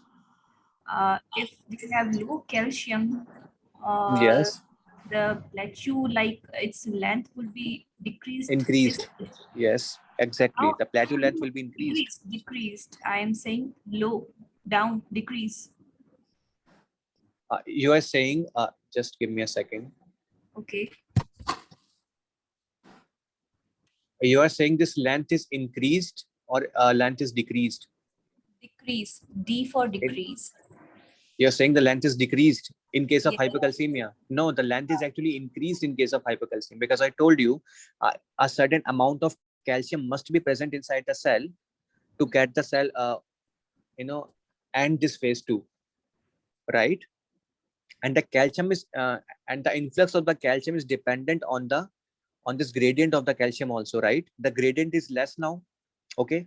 So the influx of the calcium would be delayed. And because of this delayed influx of the calcium, the phase 2 will take time to over, right? And if the phase 2 will take time to over, what's going to happen? The prolongation of the phase 2, and as a result, the prolongation of the ST point.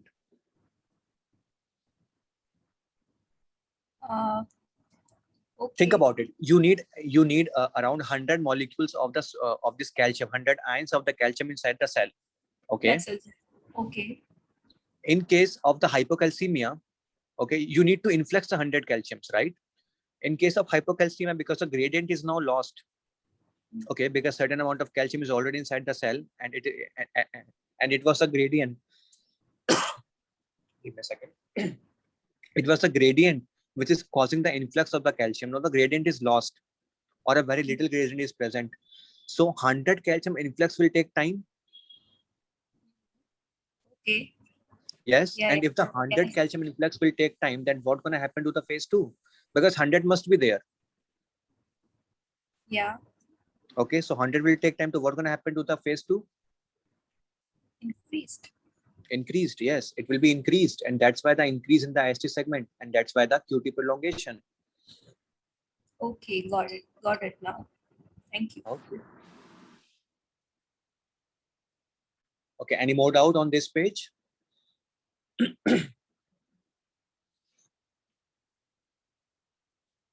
No? Okay. No. Then let's discuss a tossa de pontis, okay, which is kind of a pathological, or you can say the polymorphic ventricular tachycardia. In this case, you have a wave-like arrhythmia of the ventricles. Okay, in normal scenarios, you have the ECG like this, right? But in case of a tossa de pontis, the ECG will become like this. And as you can see, initially the waves will increase, the waves will decrease, the waves then initially, and then they will also increase. Okay. And it happens because of a long QT interval. Very important. It happens because of the long QT interval. So any drug or any scenario or any disease which can cause a long QT interval, they can cause the tossa de pontis, which is a kind of arrhythmia. And this the tossa de pontis, because it is kind of a ventricular tachycardia, it can lead to the death of the patient, because in case of arrhythmia, you have a very high heart rate. Remember? Yes. Remember? Yes. And because of this high heart rate, you have a very low stroke volume. The cardiac output will be decreased. The patient won't get the blood, and if they don't get the blood, they will die. Okay, so tossa de pontis, it is a cause of sudden cardiac death. Okay, and it is because of the ventricular tachycardia. Stephen will ask you, what is the cause of sudden cardiac death in the tossa de pontis? It is the ventricular tachycardia. It happens because of the long QT interval. So any drug, any condition that can cause a long QT interval can cause the tossa de pontis, like the hypocalcemia, hypokalemia, hypermagnesemia. Okay, the drugs which causes the QT prolongation, they are of the mnemonic A, B, C, D, E. The antiarrhythmic drugs, the antibiotics, okay, the antipsychotics, okay, the antidepressants, and the antiemetics. For the antiarrhythmics, you have the class 1A antiarrhythmic, which includes the procainamide, quinidine, and other drugs. The class 3 drugs, which includes the potassium channel inhibitors, like the amiodarone or the sotalol, okay, or this ibutylate or the tofetilide, okay. These are the class 3 inhibitors, the class 3 antiarrhythmics. Antibiotics like the macrolides, remember if you guys, the macrolides, the fluoroquinolones, and the azoles also, they can cause the long QT syndrome, the QT prolongation. Remember the macrolides, fluoroquinolones. Antipsychotics like haloperidol, they can also cause the increased QT time. The antidepressants like the TCA, remember 3C, the cardiotoxicity, the convulsions, and the coma. The cardiotoxicity, it can lead to the QT prolongation in case of TCA poisoning. Antiemetics like the ondansetron, it can also cause a torsade de pontis. Okay. And other potassium channel openers like the opiates, in case of methadone, they can also cause the torsade de pontis, very important. Okay, they can also cause the torsade de pontis. Okay. So now comes the congenital long QT syndrome, okay, in which you have a loss of function mutation in the potassium channels. And because you have a loss of function mutation in the potassium channels, what you can have is the long QT syndrome again. Okay, and because of this long QT, you can have a torsade de pontis. Okay, two syndromes are there. One is the Romano-Ward syndrome, and second is the Jarvin and Lange-Nielsen syndrome. Okay, in case of a Romano-Ward syndrome, you can have a no deafness, very important. You will have a torsade de pontis episodes, but no deafness. And you can remember by the Romano, which has no in it. In the Jarvin-Lange syndrome, you will have a deafness along with the long QT thing. Okay, so long QT, the torsade de pontis along with no deafness, it would be the Romano-Ward syndrome. If you have the deafness along with the long QT thing, you will have the Jarvin and Lange-Nielsen syndrome. Okay. Any doubt on the torsade de pontis?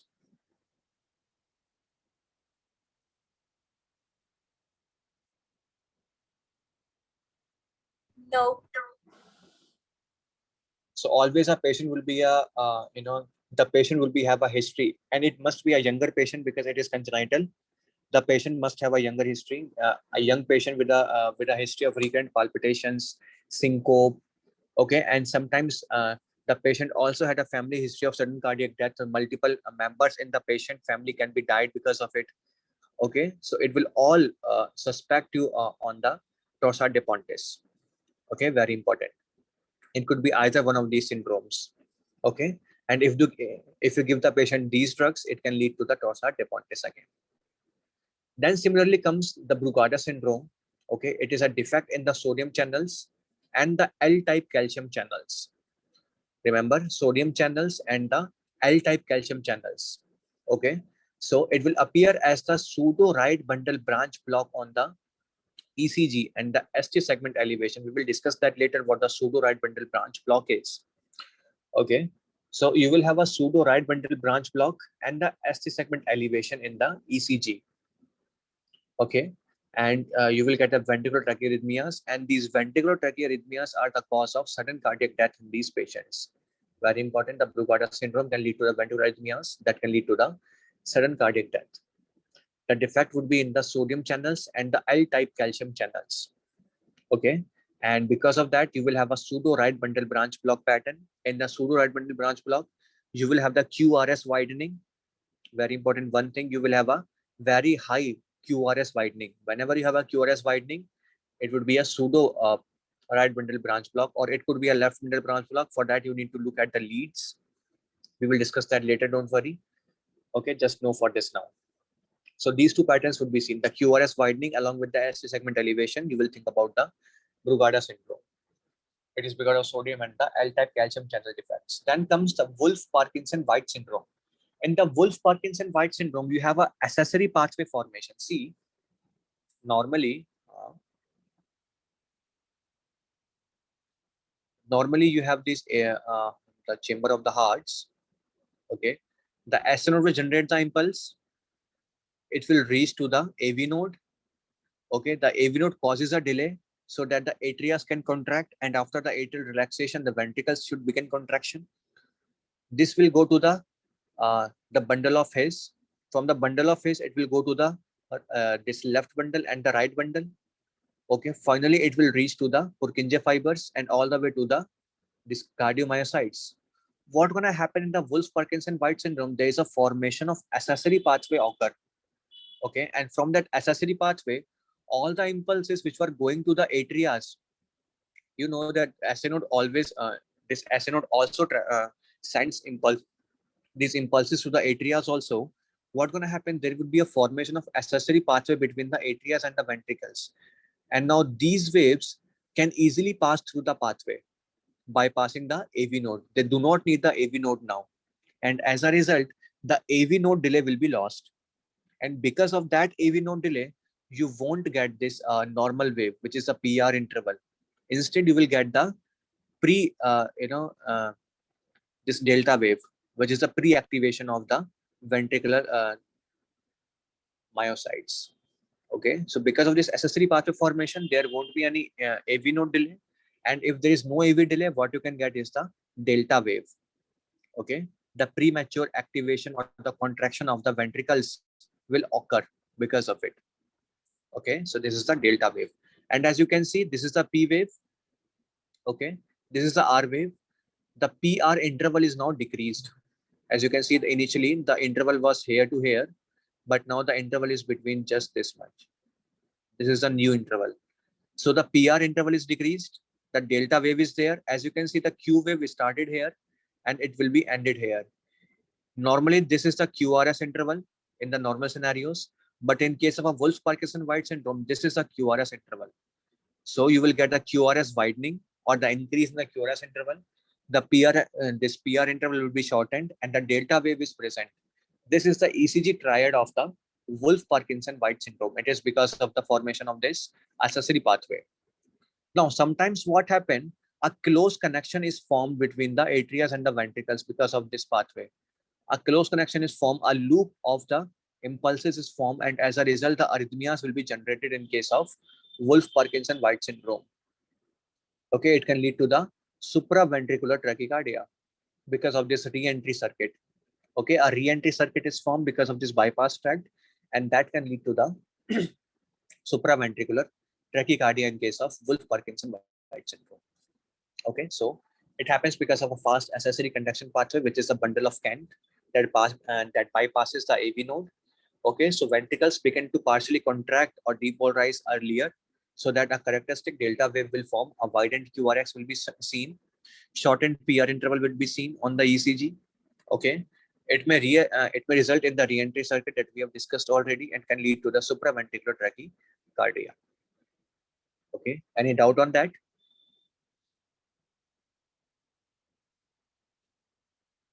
No. And please remember, the patient mostly of age less than 40 years in case of WBW syndrome. Okay, and yeah, one more thing, the drugs which blocks the AV node.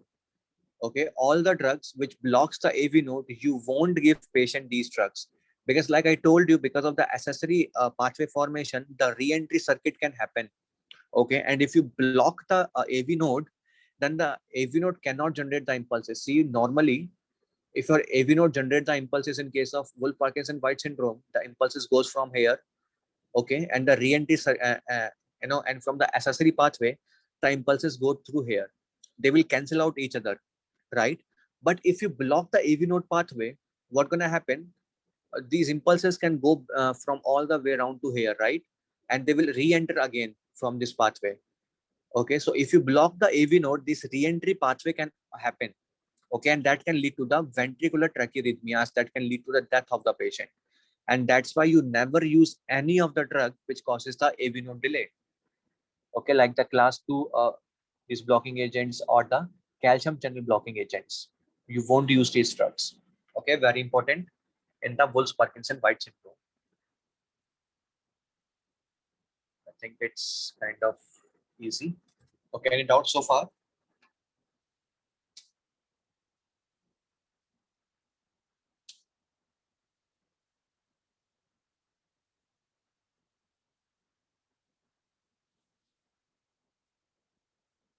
Anyone any doubt?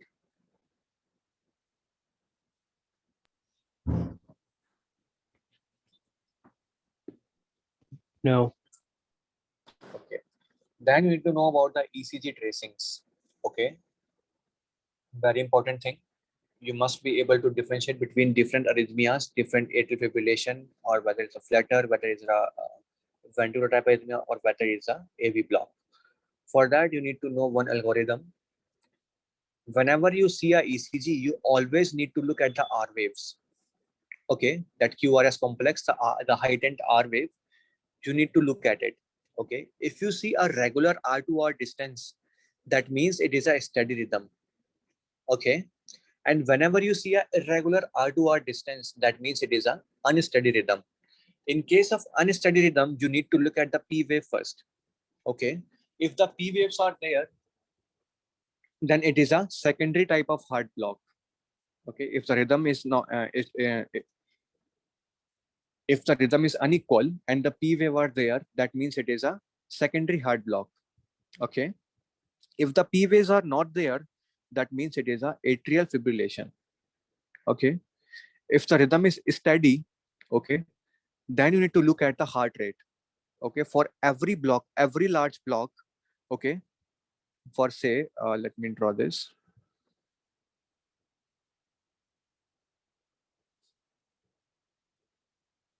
This one large block, the second large block in the ECG, the third large block in the ECG, the fourth large block in the ECG. Okay, for every one large block, one let's say the wave started here. Okay, the R wave is here, right? And now you need to count the distance of the boxes from let's say first R wave is here and the second R wave is here. Okay, you need to count how many boxes will be there in between the two R waves. Okay, the first this first box, you will count this 300 heart rate. Okay, the second box, it will be 150 heart rate, 50 beats per minute. Then for the third block, it would be 100 beats per minute. Okay, and for the fourth block, it would be 75 beats per minute. And similarly for the next block, fifth block, it would be 60 beats per minute. For the next block, it would be 50 beats per minute. Okay, so you just need to count the blocks. For the first block 300, second block 150, third block 100, fourth block 75, fifth block 60, and sixth block 50. Okay, just count the blocks between the R waves, you can get the idea of heart rate. Okay, if the rhythm is normal and the heart rate is less than 50, okay, that means it is a tertiary block, the third degree heart block. Okay, in case of a steady rhythm, now you need to look at for the presence of P waves, the QRS and the T wave. Okay, in case the P wave is not there, okay, in case the P wave is not there but the rhythm is normal, that means it is a atrial flutter. Okay, in the case of atrial flutter, you won't have any P wave, but you have some different type of R waves. The interval would be normal and you have a sawtooth appearance of the R wave, which is like that. This kind of appearance is present in the R to R waves. This is the atrial flutter.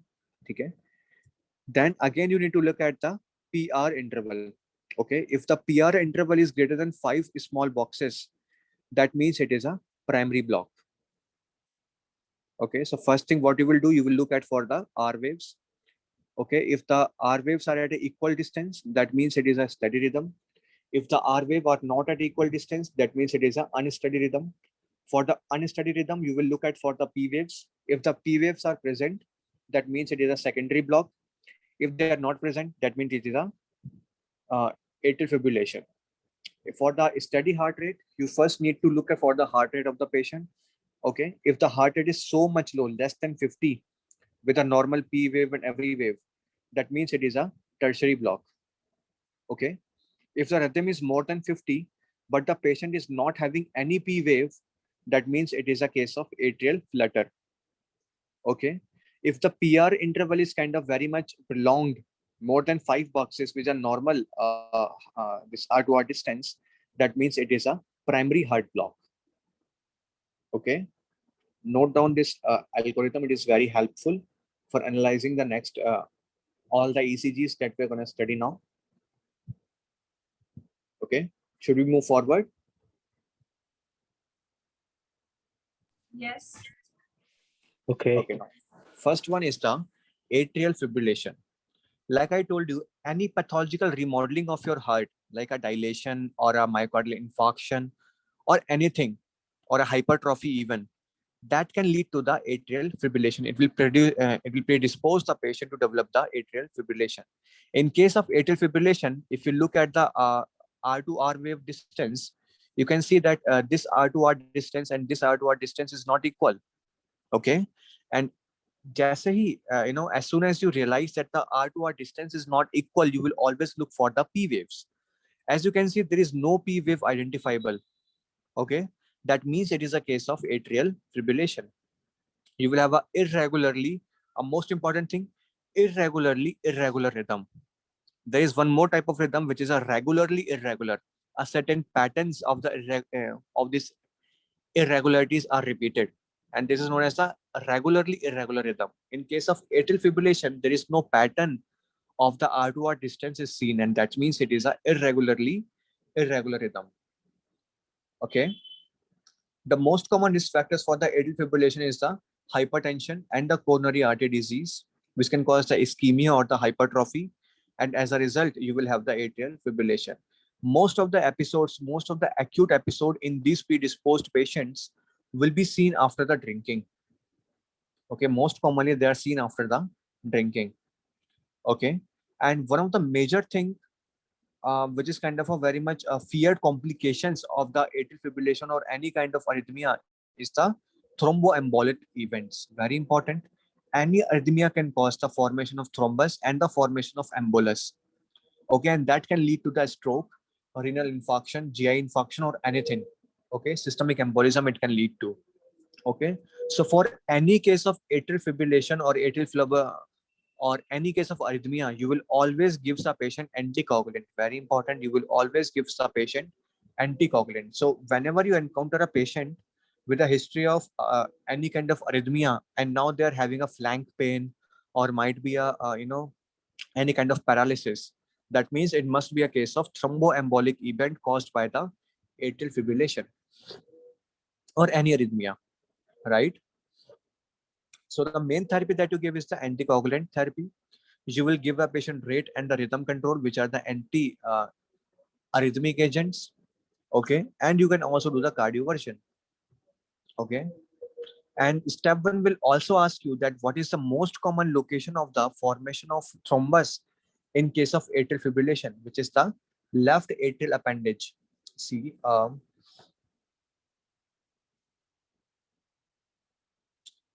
this is your heart. Okay, these are the mitral valve of the heart, of the left side of the heart. Okay, and on the mitral valves you have some kind of appendage here. Okay, a location here, there a location is present near the mitral valve, which are known as the left atrial appendage. Similarly, a location inside the atria are present on the right side, which are the right atrial appendage. Okay, so this left atrial appendage is the most common location of formation of the thrombus inside the atrium in case of this atrial fibrillation. Very important to know. This thrombus will become dislodged, and when it becomes dislodged from the location, it will become the embolus. It will go to the left ventricle, and from the left ventricle, it can reach to the systemic circulation, can cause a stroke, can cause any ischemic event, any kind of infarction. Okay, so you just need to identify the waves, the ECG pattern of the atrial fibrillation. It would be a irregular R to R distance with no identifiable P waves. Okay, the common cause includes a hypertrophy or the ischemic diseases. After drinking in the predisposed patient, the episode of the atrial fibrillation can occur. Okay, thromboembolic events can occur that can lead to the stroke or infarction. Anticoagulant therapy is must. Rhythm control is also would be there. Okay, so patient generally will present you with a history of palpitations. They will always say that they're having a chest pounding or a heart beating out of the chest. They will generally tell you. So that's how you know that this must be a case of arrhythmia. Okay, very important. And you also need to know that what is the location of the generation of this atrial fibrillation. It would be the pulmonary veins, the part where the pulmonary veins enters into the this left atrium. Okay, this part contains some tissue of the myocardiocytes. Okay, and in that tissue the generation of the atrial fibrillation waves occur that can lead to the atrial fibrillation. Very important.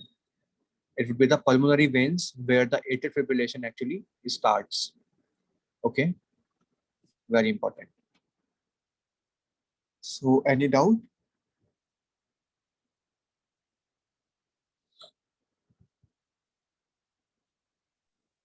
Pulmonary vein damage. Any doubt, anyone? How would hypertension lead to atrial fibrillation? What?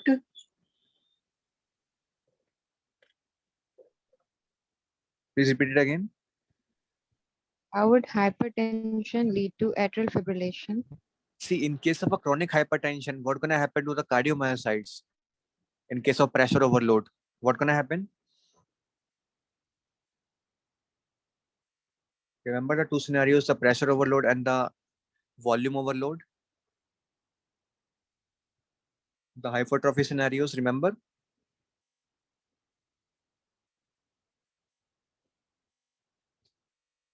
Please respond if you remember. Yes. Yeah, remember? Yes, Let me hypertrophy, go back. concentric hypertrophy. Let me go back if you don't remember.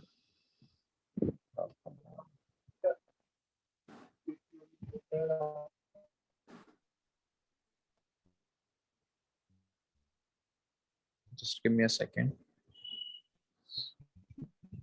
Is concentric hypertrophy. Yes, see.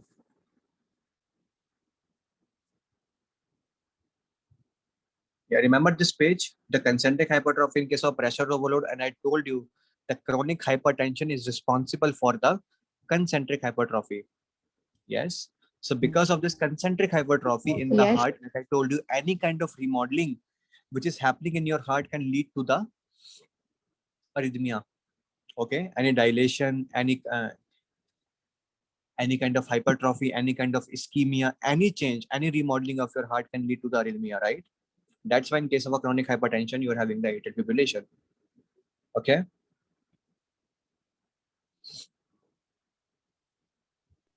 Yes. Okay, good.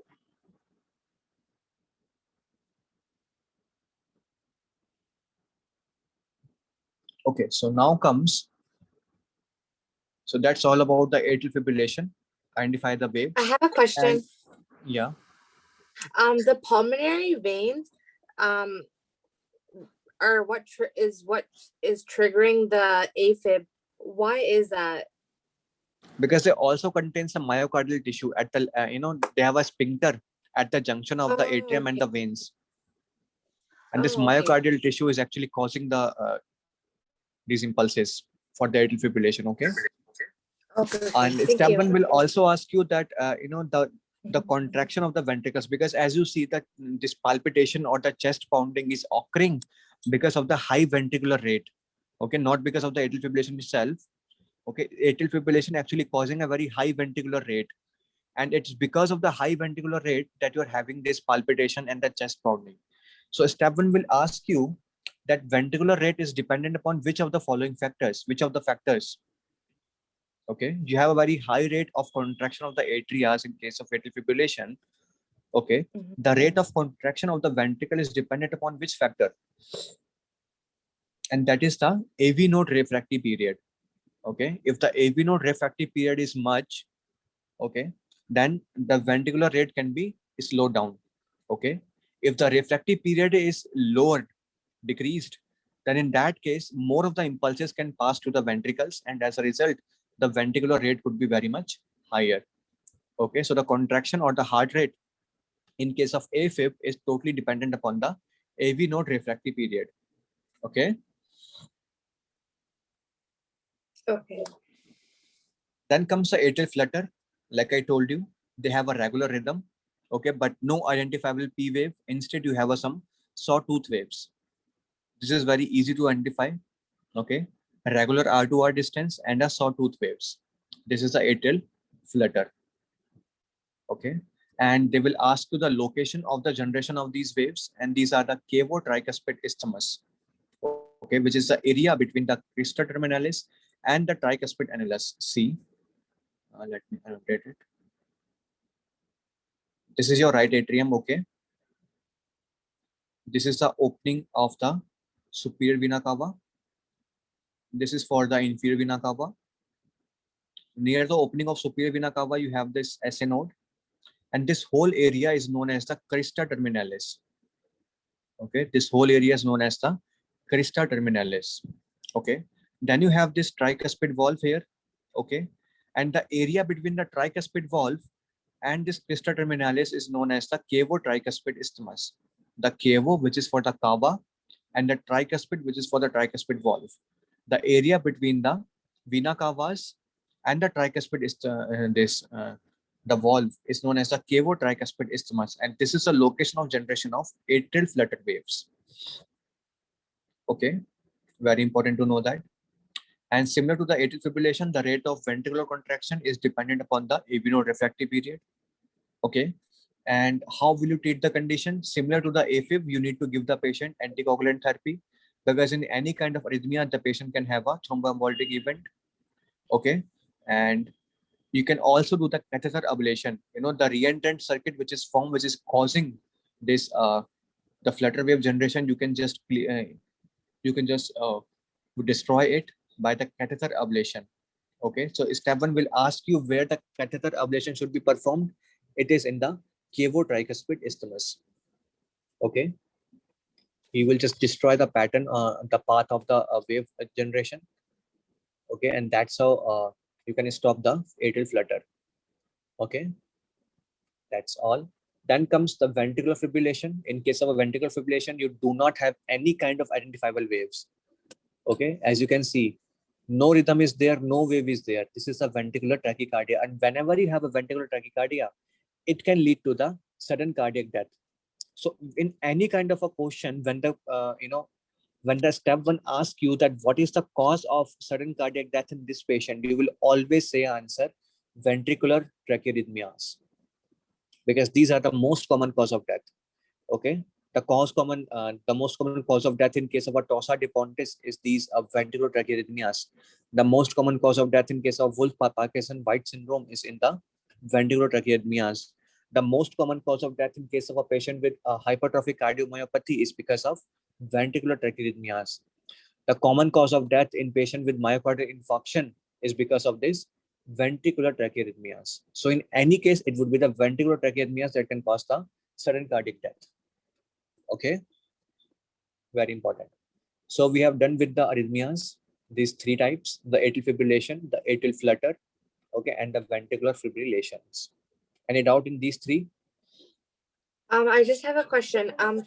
In the diagram before, like where the ECG is, can you show me where that area is? This is crista terminalis, sorry. Okay, let me show you. In the actual heart diagram, like 2 pages before. Let me show you. Yeah. See, Yeah, here. this is the opening of the superior vena cava, and this is the opening of inferior vena cava, and this is your SA node. This area combined is known as the crista terminalis. Okay, the superior vena cava, SA node, and the inferior vena cava. This area is known as the crista terminalis, and the area between the tricuspid valve and the crista terminalis is known as the, which is it going to far behind it. Okay, imagine it like a 3D model of the heart. Okay, you can go backwards. You can go backwards, right? So that area, that backward area, this is the cavo-tricuspid isthmus, the location where the flutter waves are generating. Okay. Okay. If you do a catheter so ablation it's like at that into point, the you can end page. it. Yes. Okay, thank you. Okay, so any more doubts so far? No. Okay, I think we should wind up here for now. And tomorrow we will discuss all these arrhythmias and the pathology section for the CVS. I think we will finish tomorrow, the CVS completely. Okay.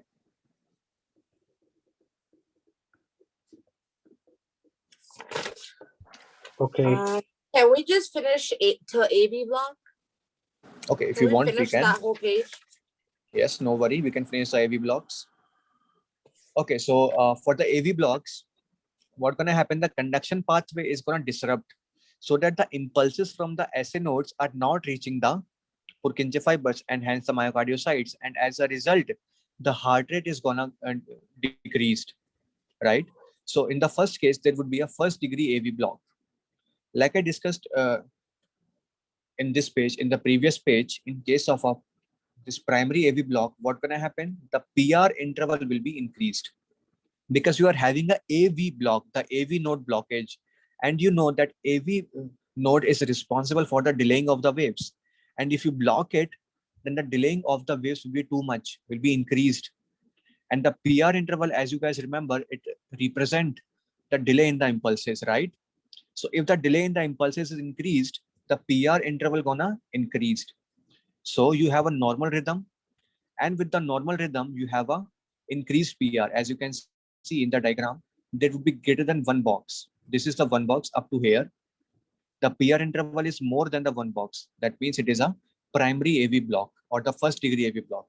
Okay, it usually occurs because of certain drugs like the beta blockers, like the calcium channel blockers.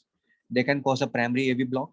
Okay, in case of a sympathetic hyperactivity, like in case of a exercise, okay, the the sympathetic nervous system will stimulate the AV node, right? And when the sympathetic nervous system stimulates the AV node, this AV node delay could be decreased, and as a result, the PR impulse could be decreased. The interval of the PR could be decreased. So this is the way to get over with the first degree AV block. Very important. When you do the exercise, when the sympathetic stimulation is there, the PR interval could be shortened, and that can lead to the resolution of the first degree AV block. It is kind of very much asymptomatic and benign. No treatment is required, just the exercises. Okay. Any doubt on the first degree AV block? No. No. Then comes the second degree AV block, which depends where the block is occur. If the block is occur in the AV node, or if the block is occur in the his Purkinje system, like the bundle of His or the Purkinje fibers. If the block is happen in the AV node, okay, then what gonna happen? The rhythm will be irregular, very much important. Initially, what gonna happen? The distance between the R2R complex will be increased. Okay, it will keep on increasing until a point reach where the P wave is there, but QRS complex is not there. Okay, and then again, same cycle repeats. Okay, the R2R complex will be reached at same distance.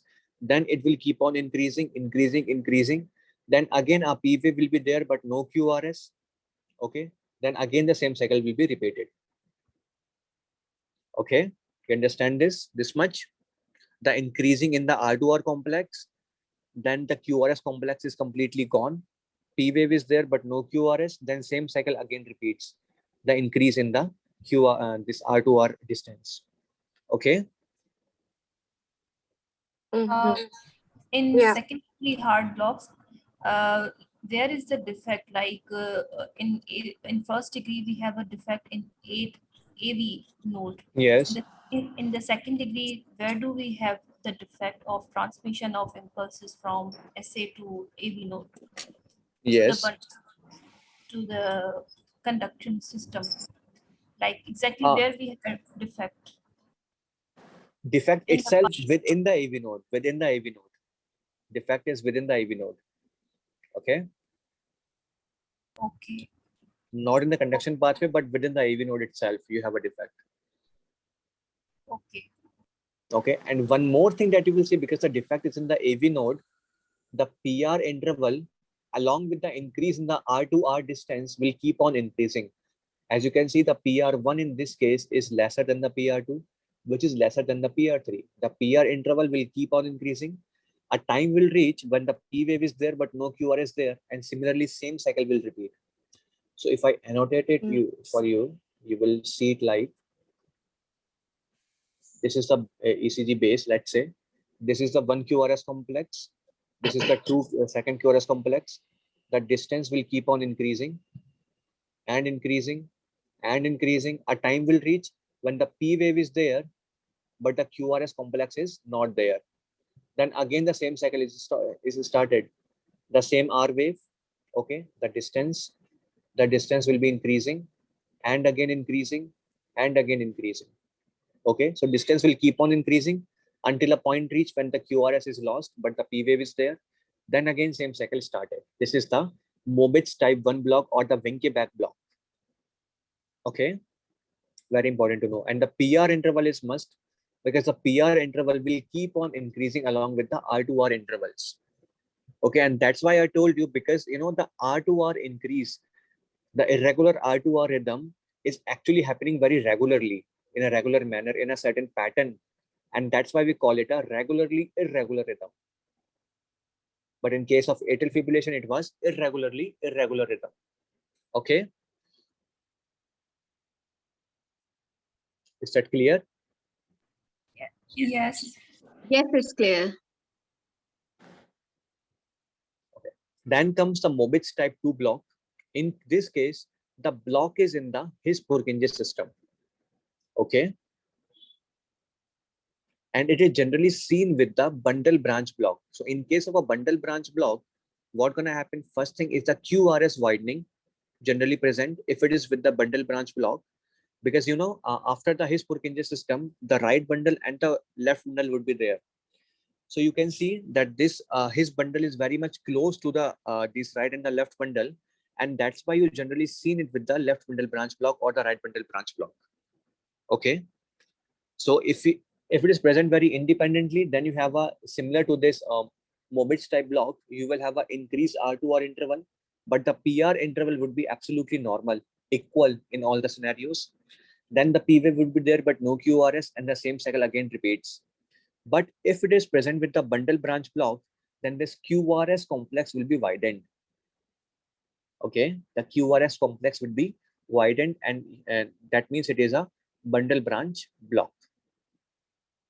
Okay, and because it do not includes the AV node, that defect is occurring after the AV node. If you do the exercise, unlike in case of Mobitz type 1, which is involving the AV node, if you do the sympathetic stimulation, then you can improve the cardiac conduction. Okay, but not in the case of Mobitz type 2, because it is after the AV node. So sympathetic stimulation won't gonna affect the Mobitz type 2 block. Okay, any doubt?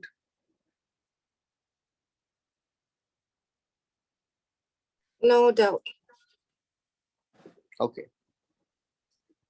give me just a second.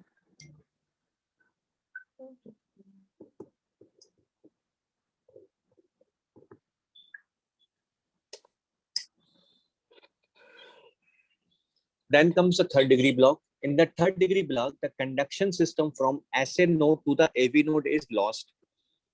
Okay, there is no connection between the SA node and AV node is present. Okay, and as a result, the SA node will be generating its impulse that will contracting the atrias, and the AV node is generating its impulse that is contracting the ventricles. Okay, and that's why the atrias will be contracting at their own rate, and the ventricles will be contracting at their own rate. Okay,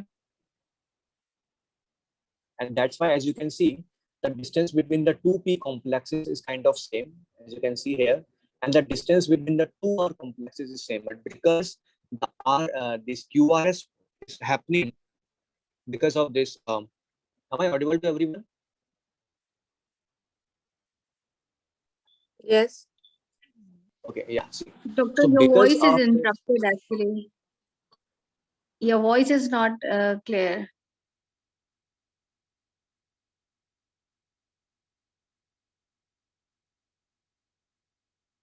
okay, so because SA node is responsible for the contraction of the atrias, so you will get a P to P distance, as you can see, at the SA node rate.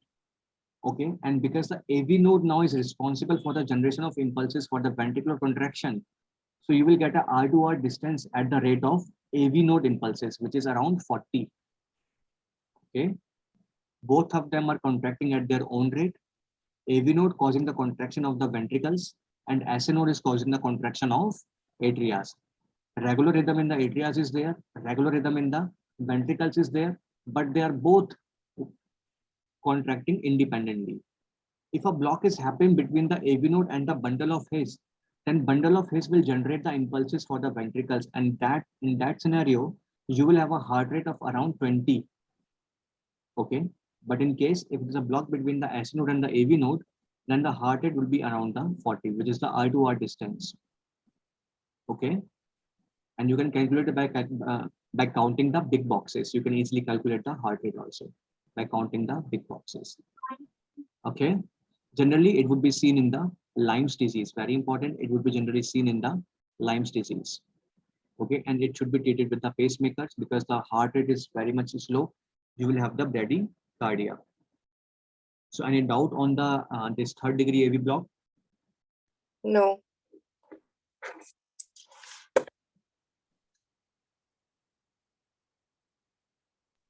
I wanted to just make one thing sure. When we are doing Please respond. Any doubt? Yes, sir. I have just one question. It's a clarification. When we have the pacemakers for our bundle of His, so those pacemakers are only beating at the Please ventricle. respond. Any doubt? Hello? Hello?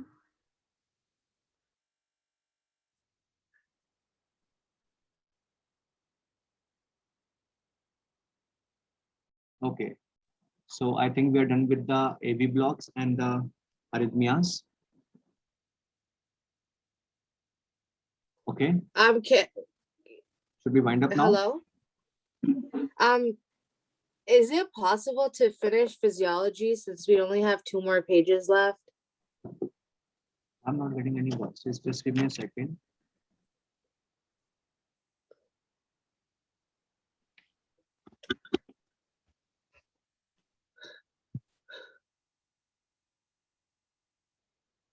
We can hear. Okay. Yeah. Should we wind up now or any more doubts? Please ask.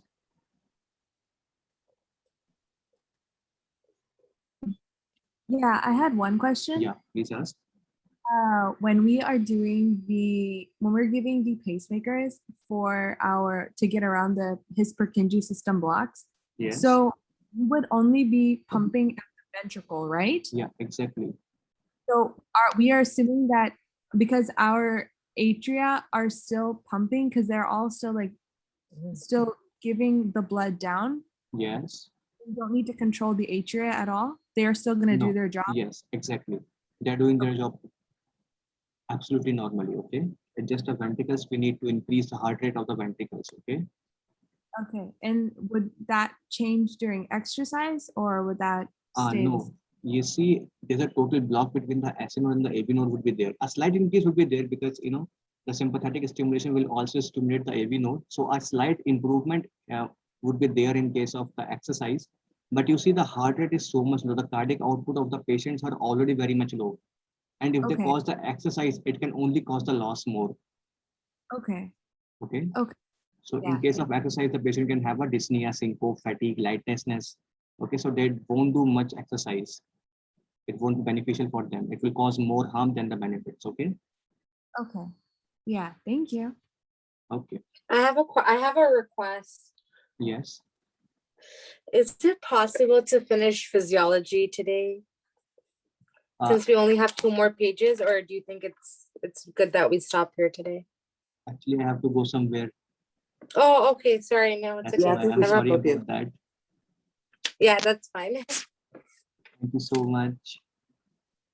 Alrighty. Thanks so much. Thank you so much.